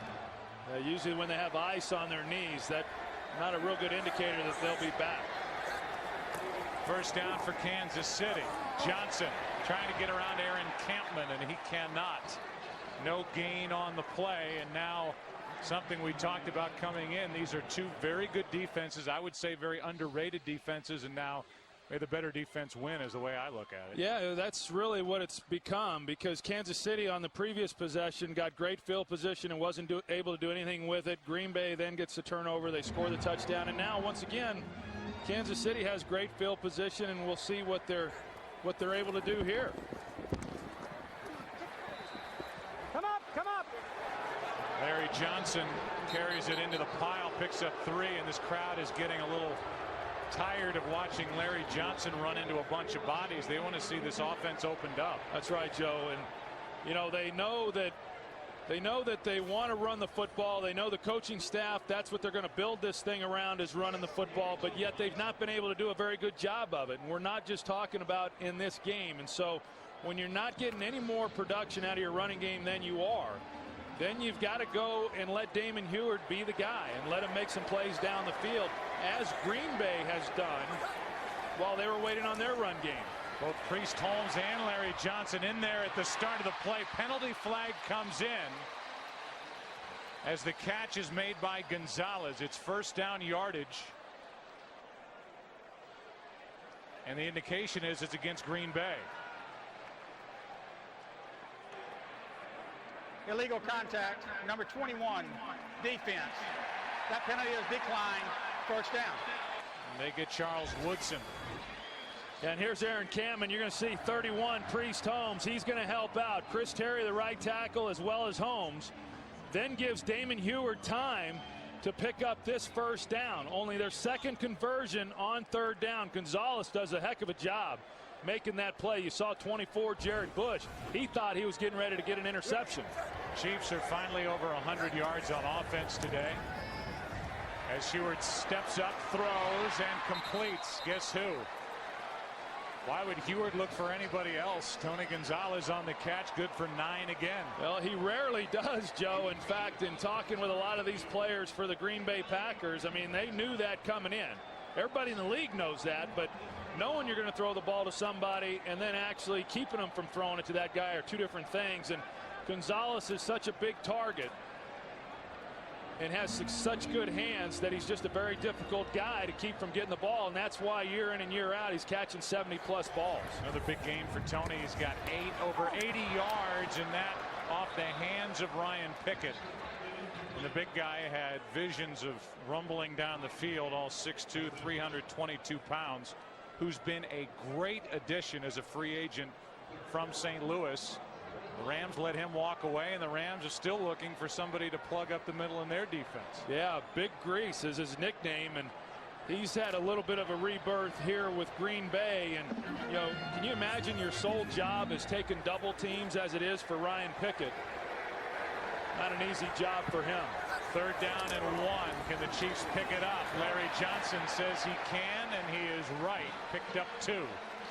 First down, Kansas City, as the Chiefs are on the Green Bay side of midfield. The offense finally getting there on their own. The other time they were there, the interception by Benny Sapp at the end of the first half, which set up the only points of the day for Kansas City. And that was a big first down for Kansas City. I wonder what exactly Herm Edwards would have done had they not have picked that one up. My guess is that he would have gone for it. Stay on the ground with Johnson to the 30.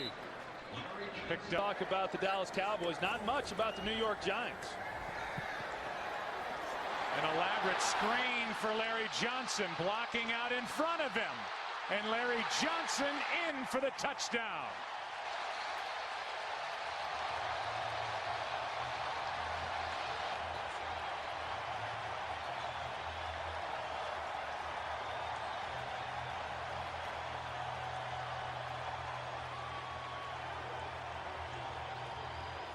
Grabbing the Chiefs flag and jamming it into the ground in the end zone, and Larry Johnson getting some of the frustration out after the 30-yard catch and run. Well, that's right. I mean, how good does this have to feel for Larry Johnson to finally get the ball out in some space and then show what he's able to do? I'm a little surprised he didn't get to draw a penalty for grabbing the flag.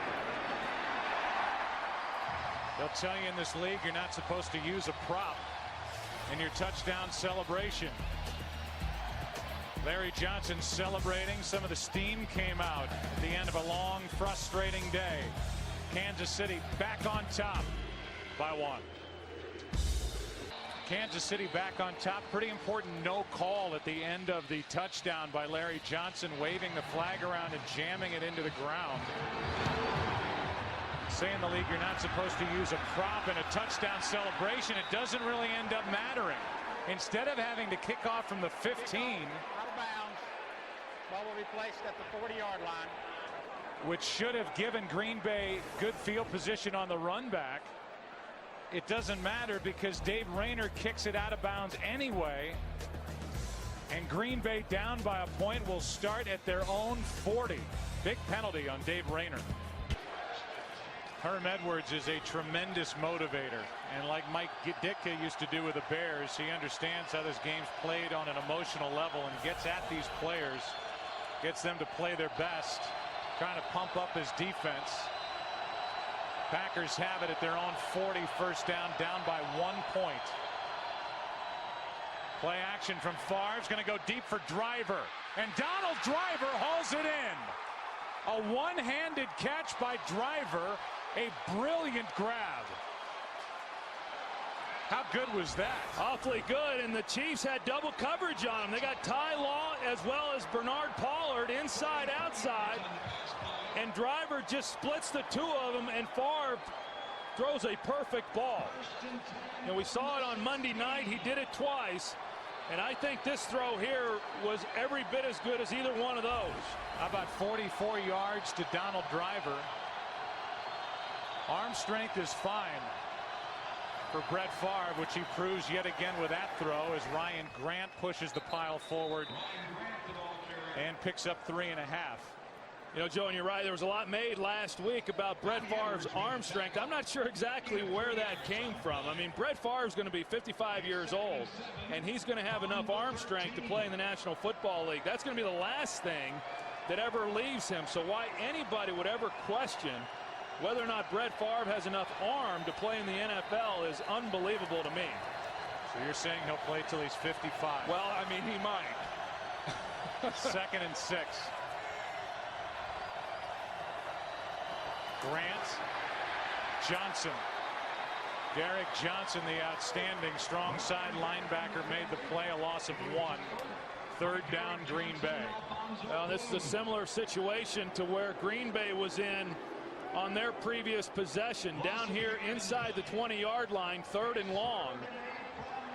And the Chiefs, as we have said, have been so good down here in the red zone. Will they be able to hold up, which is what they were unable to do the last time? 3rd down and 8. They ran the rookie Turk McBride onto the field at Kansas City.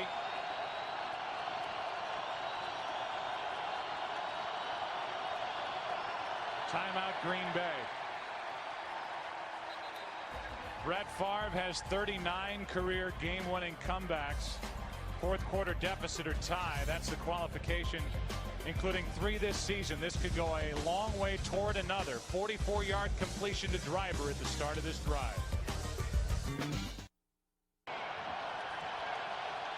The best red zone defense in the NFL about to be tested again. Green Bay 1 for 2 down here today. A blitz. Favre gets rid of it with Alfonso Boone coming up the middle.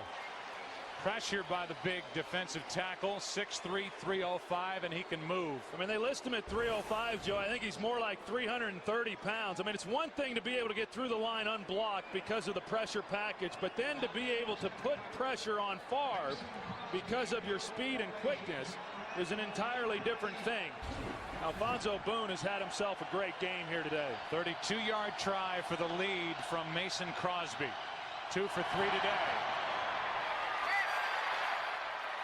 3 for 4 today, and the Packers back on top by 2. Just under 9 to play at Arrowhead. It's getting good, isn't it? Kansas City about to get it back, down by 2.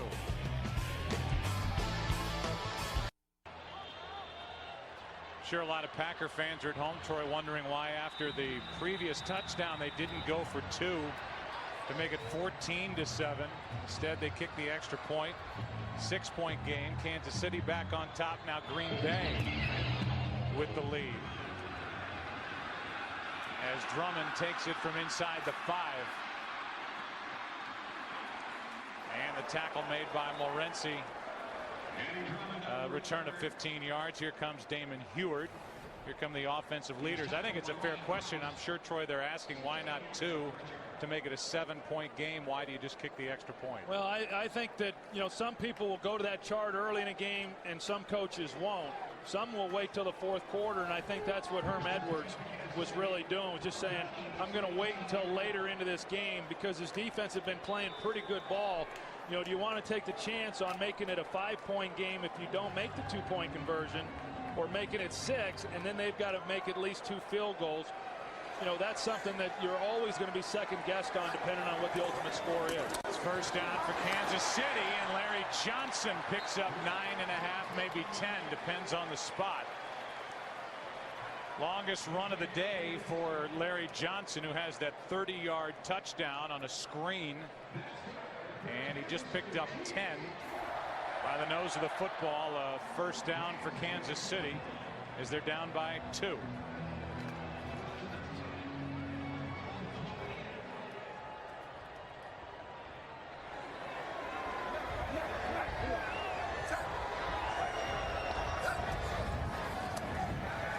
Play action from Heward.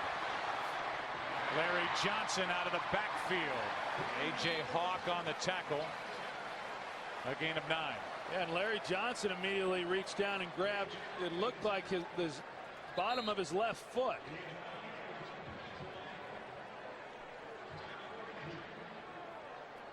Maybe it was the right, but he immediately reached down and grabbed his foot when he went down.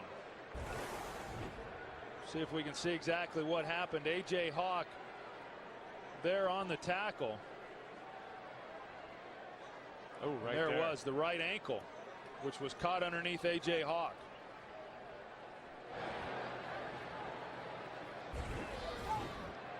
So Larry Johnson, who has been such a workhorse, you talk about the previous 2 years, 2 1,700-yard rushing seasons, but they have worked him hard. Well over 700 carries over the last 2 seasons, and that is a terrible sight for Chiefs fans. The last 3 Kansas City plays in this game, a 30-yard touchdown to Larry Johnson, a 10-yard run by Larry Johnson, a 9-yard pass to Larry Johnson. So they're working him, and now he's out. And now it's Priest Holmes, who until 2 weeks ago hadn't played in almost 2 years. He gets it, tries the right side, picks up a first down, got out of the tackle of Nick Barnett. Picked up 3 and a first down for the Chiefs. When you go to the backup, in this case, it's your all-time rushing leader in franchise history. 5,492 rush yards in his Chiefs career. So he's knocking on the door of 5,500 in a Chiefs uniform. And he'll try the left side now. And it's Al Harris coming up to make the play.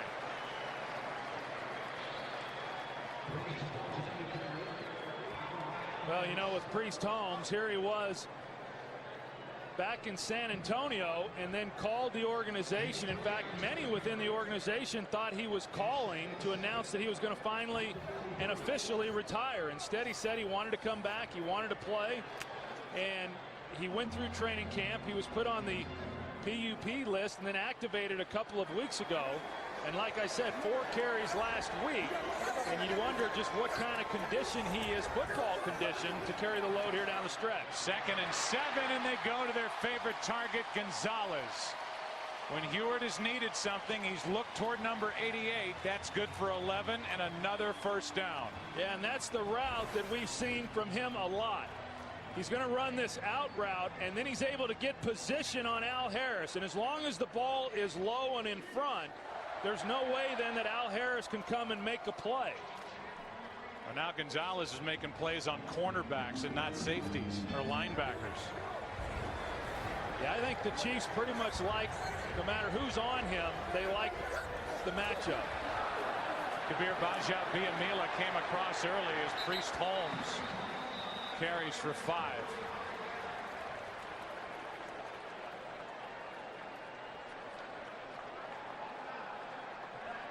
Defense, 5-yard penalty, and it's still first down.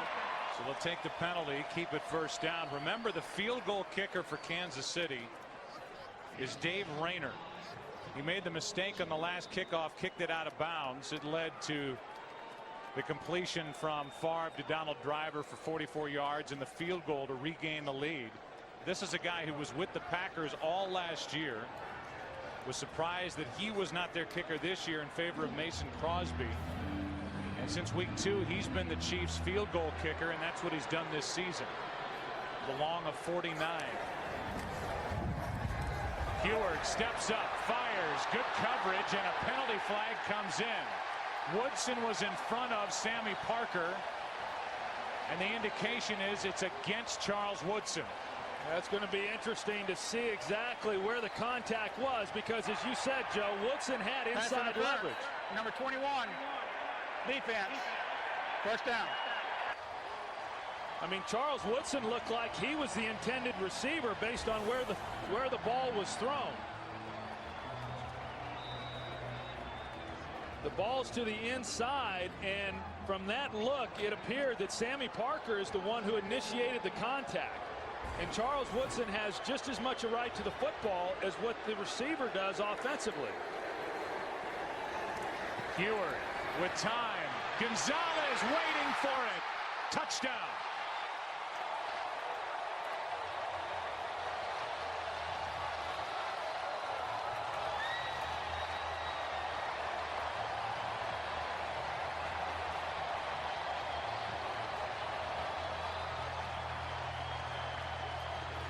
Well, and you take a look here in this fourth quarter, the offensive line for Kansas City has really done a nice job of protecting Damon Heward and giving him time to throw the football. They run what I call a wheel route. They run it to the outside and then up the sideline with Gonzalez. Atari Bigby in man-to-man coverage never again is able to get his head turned around to try to even make a play. Of course, he was in a trail position, so he couldn't have got there anyway. 4th touchdown of the year for Gonzalez, who's had a huge day now. 109 yards, 10 catches, the touchdown, and the Chiefs will go for 2. Try to make it a 6-point game.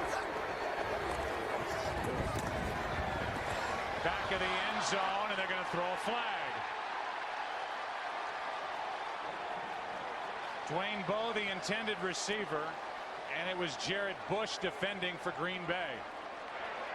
Pass interference, number 24, defense. Half the distance to the goal and retry. A retry for the Chiefs, who are 0 for 1 on 2-point conversions this season. Well, there's Bowe. He's trying to get to the back line, and obviously contact was made. If Jared Bush isn't moving, then there's a chance you get the offensive pass interference, but because he continued to move, grabbing Bowe, an easy call. Now they hand off to Priest Holmes, and Priest Holmes does not get it. But a penalty flag is sitting in the back of the end zone. They may get another crack at it. 12 players, defense. Half the distance to the goal, will retry. Tell you, 2 players came running onto the field late. One of them was Charles Woodson for Green Bay. And they had 12 players on the field defensively, and that'll move the ball closer. Well, let's see what they got here. 1, 2, 3, 4, 5, 6, 7, 8, 9, 10, 11, 12. So another chance. Priest Holmes again. He's in, and it's a 6-point game.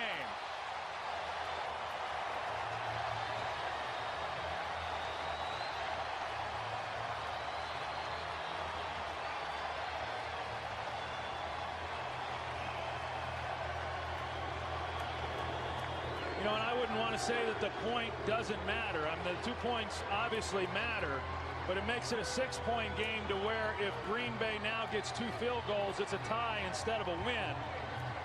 But either way, they were going to be looking at this saying, we've got to score a touchdown to win the game. And again, here's the touchdown by Damon Heward. Just a good route by Tony Gonzalez and well designed, running the out route and then up the sideline and then over the top by Priest Holmes.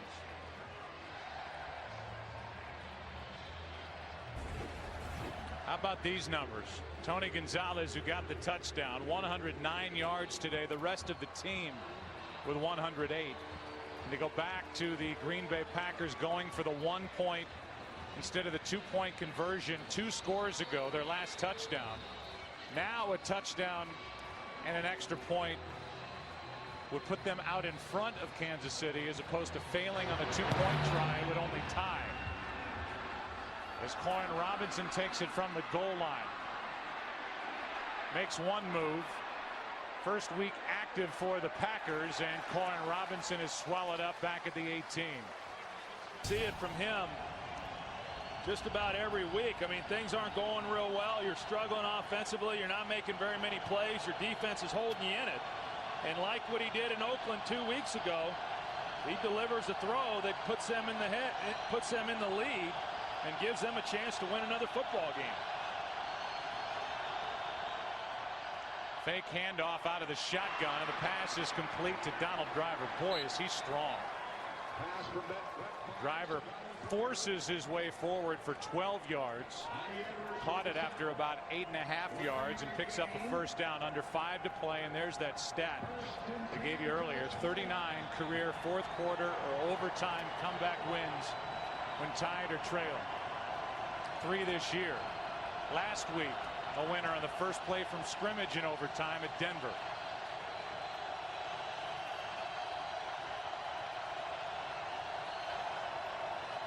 On first down, the pass is squeezed into Corin Robinson somehow, and he sits up at the 40 for a first down. And those throws are getting a little bit tighter. I talked about it there in the first quarter. Again, Herm Edwards has been telling these defensive backs all week long that Green Bay's going to run curls and they're going to throw slants, and then they're going to take shots down the field, and that's pretty much what we've seen. Curls, slants, and then the deep shot to Donald Driver earlier in this fourth quarter. Only one timeout remaining for Green Bay.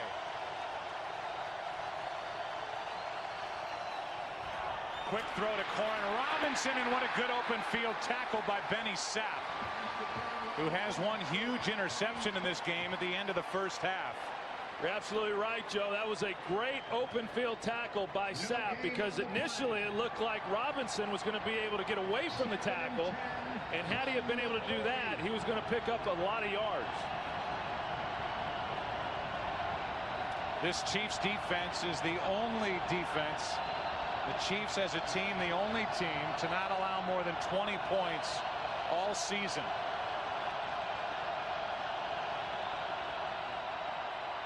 Off his back foot, Jennings down the middle. Unbelievable. Favre to Jennings. Touchdown, Green Bay.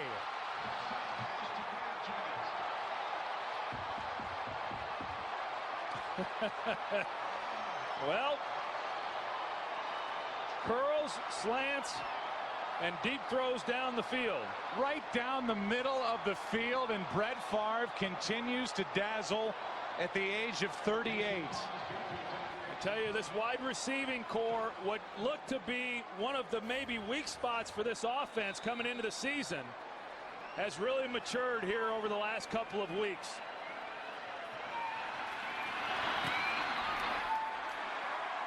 So for the first time, Kansas City has allowed more than 20 points. It's Green Bay 23, Kansas City 22, and Favre does it off his back foot again. Yeah, this is a highlight reel of him making throws off his back foot. But again, he's got the arm strength to be able to get it out there. You got Donnie Edwards, who would have been covering him down the middle. Jennings just able to run right by him, and then Favre lays it out, and he goes and gets it. So it was Greg Jennings, 82 yards for the win at Denver on Monday night. Earlier in the game against the Broncos, a 79-yarder to James Jones, and no bigger throw than this completion from Brett Favre to Greg Jennings for 60 and a touchdown. That's right, and to follow up with the comment that I made as far as them maturing here over the last couple of weeks. I mean, clearly the way that they have moved the football has been through the air. But this was a young wide receiving crew other than Donald Driver coming into this game. Or not this game, but this season. Greg Jennings and then, of course, James Jones. And these guys have played exceptionally well. And the big plays that they've been able to create here over the last 2 weeks have been the real difference. That is the 6th lead change of this game. And to go back again, you never know how they're going to play out. But after Kansas City made good on the 2-point try, because the Packers went for 1 instead of 2 in their previous touchdown, that touchdown and extra point puts Green Bay ahead by 1. Here's Drummond out to the 22. Larry Johnson is out with a sprained ankle. And so one of the biggest weapons for Kansas City, who was injured on this tackle by A.J. Hawk, is not available to the Chiefs here with 2 minutes and 58 seconds left. They mark Drummond down just inside the 23-yard line, and Damon Heward,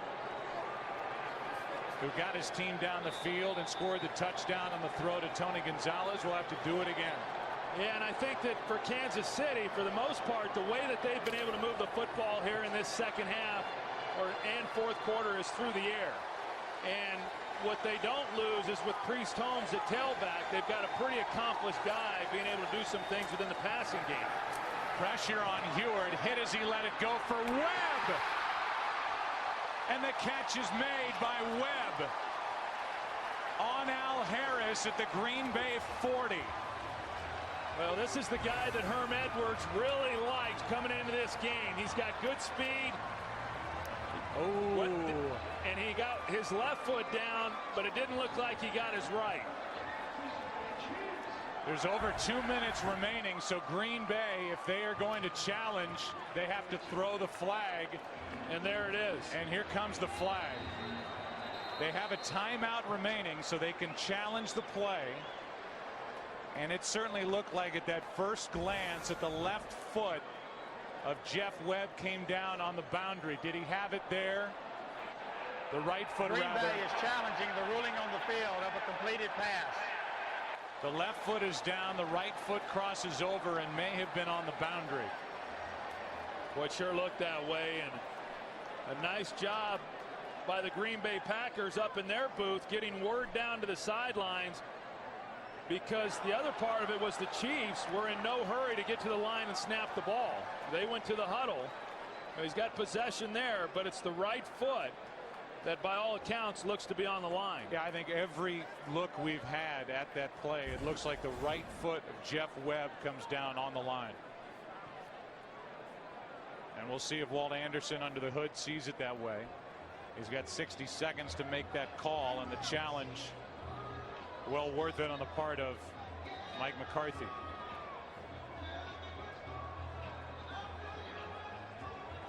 So the completion to Jeff Webb, but that right foot.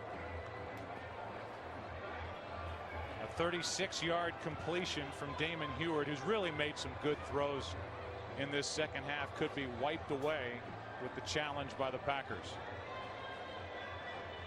It's either a 2nd down and 10 at their own 22 or a 1st and 10 at the Green Bay 42. What a difference.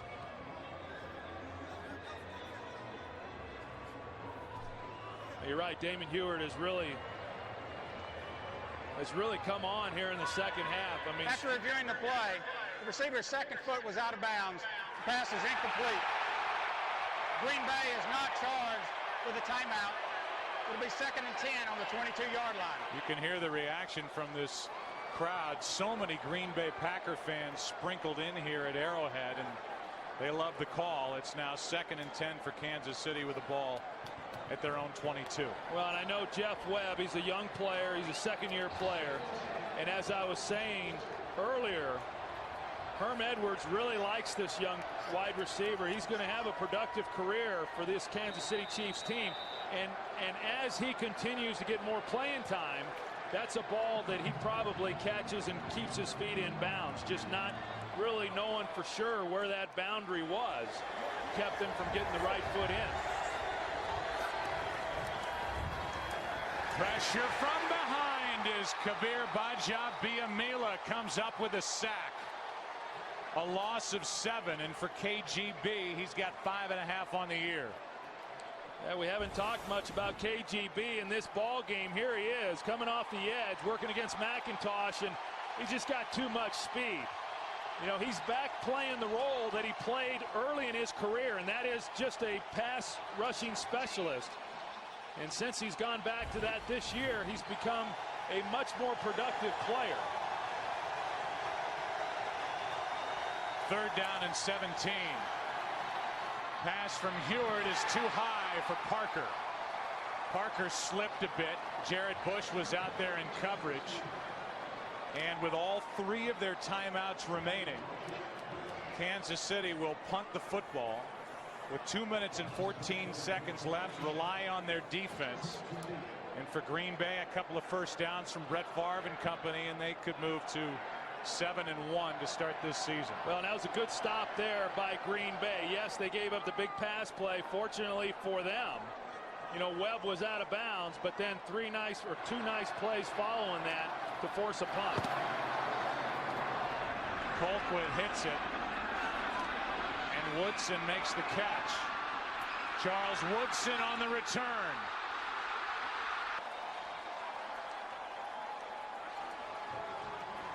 Longest punt return of the season for Charles Woodson, 29 yards. And the best part about it is he got it underneath 2 minutes, and so the Chiefs won't be afforded the luxury of a timeout at the 2-minute warning. They'll start, the Packers will, at the Kansas City 31.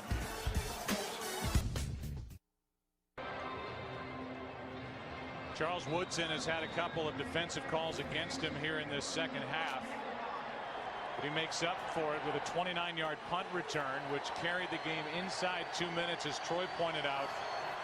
And Kansas City will try and come up with a stop down by a point. Handoff is to Brandon Jackson, so they trust the rookie carrying the ball. A 4-yard gain, timeout, Kansas City. You know, you just look at this Packers team and really what they've been able to accomplish. I know, you know, beating Washington, and then last week, regardless of whatever kind of team Denver is, winning on Monday night at Denver, that's hard to do. And now to come here, this is not an easy place to play either. And you know, a few weeks ago, you just kind of wondered, okay, how good is Green Bay? Are they for real? And you know, I got to tell you, I mean, I don't think you can play this many games in the season. You know, now their 8th ball game, and if they do win this and end up 7-1, I mean, this team is legitimate. And that Dallas game coming up here in a few weeks is shaping up to be awfully good. Here's another one for you. How good is Mike McCarthy as a head coach? With the way his team finished last year, Green Bay trying to win their 6th straight road game. And it's a false start against Green Bay. False start, number 73, offense. 5-yard penalty. It's still 2nd down. I mean, Troy, this is a Green Bay team that is a minute 53 away. And still, that's a lot of time from winning their 11th game in their last 12 tries and winning their 6th straight on the road, which no matter who you're playing is tough to do in the NFL. Yeah, and I know in talking with Mike Stevepak, and he says, hey, this is a Green Bay team that's going to continually get better. We're young, but they're getting experience. You know, and that's what's happened. This group has really grown together. 2nd down and 11. It's Brandon Jackson again. Kansas City will spend another timeout, a gain of only 1, a minute 49. Diego, the team they're tied with at the top of the division, down by 11 with 8 minutes left. And as you see, Denver is just getting throttled So the AFC West is unchanged. Yeah, this is going to be a day where they just stand still. And how about Adrian Peterson doing that without really any passing game? I mean, everybody knows what they're going to do. But still time left in this one for Kansas City. 3rd down and 10. Jackson squirts out of the pack, and now on 4th down, an extremely important field goal try will be coming from Mason Crosby as Kansas City spends their final timeout. And there's plenty of time left here. If Crosby does not hit this field goal, great field position awaits Kansas City. Well, and you know, here's the key play. You know, here it was to Webb, and he got his left foot down, and as we showed, he was unable to get his right foot down, and so then they had to punt the ball to Green Bay. But, you know, clearly they make this a touchdown difference. Chiefs would have to score a touchdown. If they don't make it, they're going to get great field position. But even if they do make it, the Chiefs are going to have plenty of time after this play. 45-yard try. The kick is good. That's a big one from Mason Crosby, who is 4 out of 5 kicking field goals today. And that goes back to the punt return by Charles Woodson. 29 yards set that up. And with 1:40 left, the Green Bay Packers now are up by 4. Yeah, there's no question that this field goal was huge for the Green Bay Packers, because instead of the Chiefs only needing a field goal to win the game, now they're going to need a touchdown. However, because there is 1:40 some seconds left in the game, there's plenty of time for the Chiefs. Now they're going to have to do it without any timeouts, but there's plenty of time for them to be able to get down the field and put themselves in a position to win the game too. You could see Favre didn't want to watch. That's how big that field goal was. He asked if it was good after the fact. I'm sure he heard the Green Bay fans cheering in what is now a 4-point game. Brett Favre, again, this is the one team he's never defeated in his Hall of Fame career. The Kansas City Chiefs. Green Bay up by 4 with 1:40 left. If you are just joining us from other games, you are dipping into a game where we have had 6 lead changes. Crosby hits the squib kick, and it's going to be returned out across the 30 by Turk McBride. So McBride on the return, and it's 1st and 10 for Kansas City. 1:35 left, down by 4. We welcome in yet another audience. Joe, Troy, and Pam here. 1:35 left, Troy. No timeouts left, and this has been a wild finish. It was a 7-6 game at the half, and we've gone back and forth. 30 yards on a screen to Larry Johnson.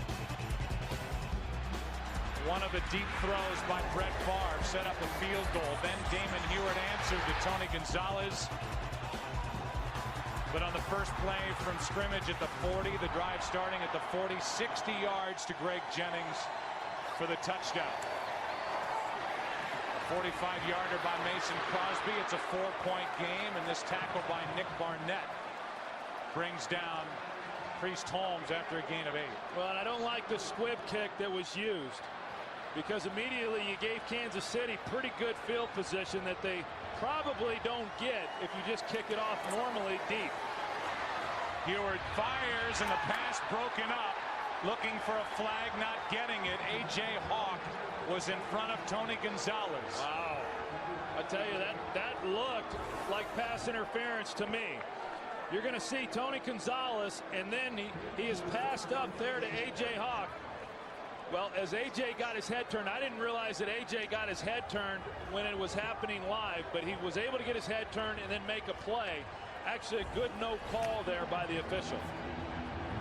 3rd down and 2 now for Kansas City, and their first goal has to be, let's get a first down here. 1:10 left, no timeouts.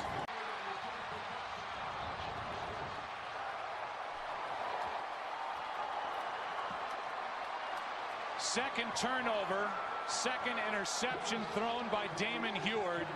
First one to A.J. Hawk, and this backbreaker to Charles Woodson. And Brett Favre And 59 seconds come off the clock, will for the first time have defeated the Kansas City Chiefs.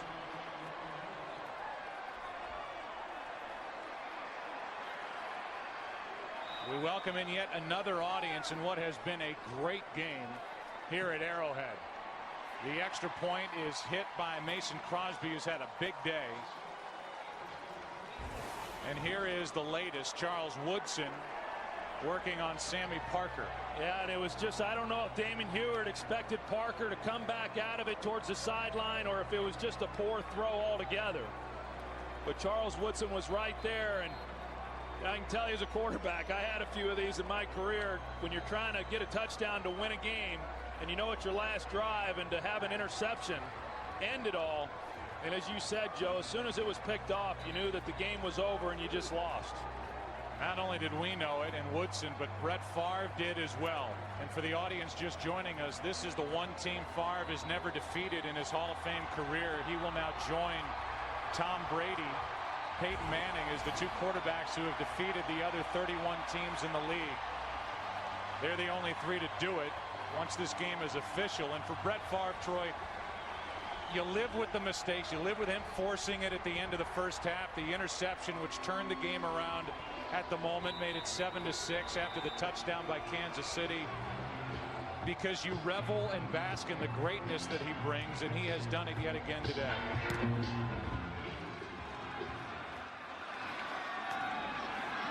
This is Benny Sapp on the return. A penalty flag comes in, and Sapp can't make the 30.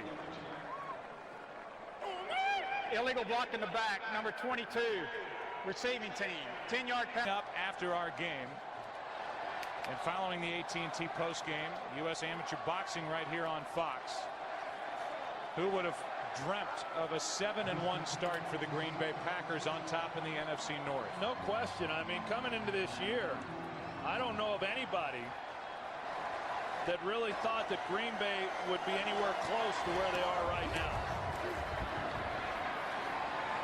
This is Chris Wilson. 45 seconds remaining. Remember, Kansas City without any timeouts. Troy, there have been 35 fourth quarter points scored by these two teams here today. 20 by Green Bay, 15 by Kansas City. That's low, caught by Holmes, tackled by Barnett. Not much offense there in the first half, but for them to come out and play as well as they did, really on both sides of the ball offensively, you know, pretty impressive. But you know, I'll go back to what I said a little bit earlier. Green Bay at 7-1, to have won the last 2 weeks on the road, and like we said coming into the game, Joe, a short week after a big emotional win at Denver, to play here at Kansas City and win a game here. Mike McCarthy now, what have they won, 6 in a row on the road? Yeah. I mean, that's an amazing feat. The last time a Packer team did that, they were being guided by Vince Lombardi. They won 8 straight between 66 and 67. And when you look at the NFC North, Detroit 6-2, they're big winners today as they throttled Denver. Pass to the sideline. Webb makes the catch, hops out with the first down. Well, and I talked about how big that Cowboys-Packers game's going to be on Thursday night coming up in late November, but the Thursday before that on Thanksgiving, within the division, the game we'll have is going to be a great one as well, with Detroit and Green Bay there on Thanksgiving Day. Brett Favre with his 53rd career game with 300 or more passing yards. He will add another win to his top total in NFL history as Webb needs to hop out of bounds. He does. This will be career win number 154 for the 3-time MVP. He has 2 more touchdown passes, 427 in his career, number 1 all time. 282 interceptions, most all time, as he made his 245th consecutive start here today. And they keep riding this guy, and he has receivers now who are blossoming before our very eyes. Whether it's James Jones or Greg Jennings, with the veteran Donald Driver leading them. Kabir Bajab-Biamila gets his 2nd of this 4th quarter, and that's the way this day will end An 11-point win for Green Bay over Kansas City. Brett Favre and the Packers are 7-1, and our UPS leader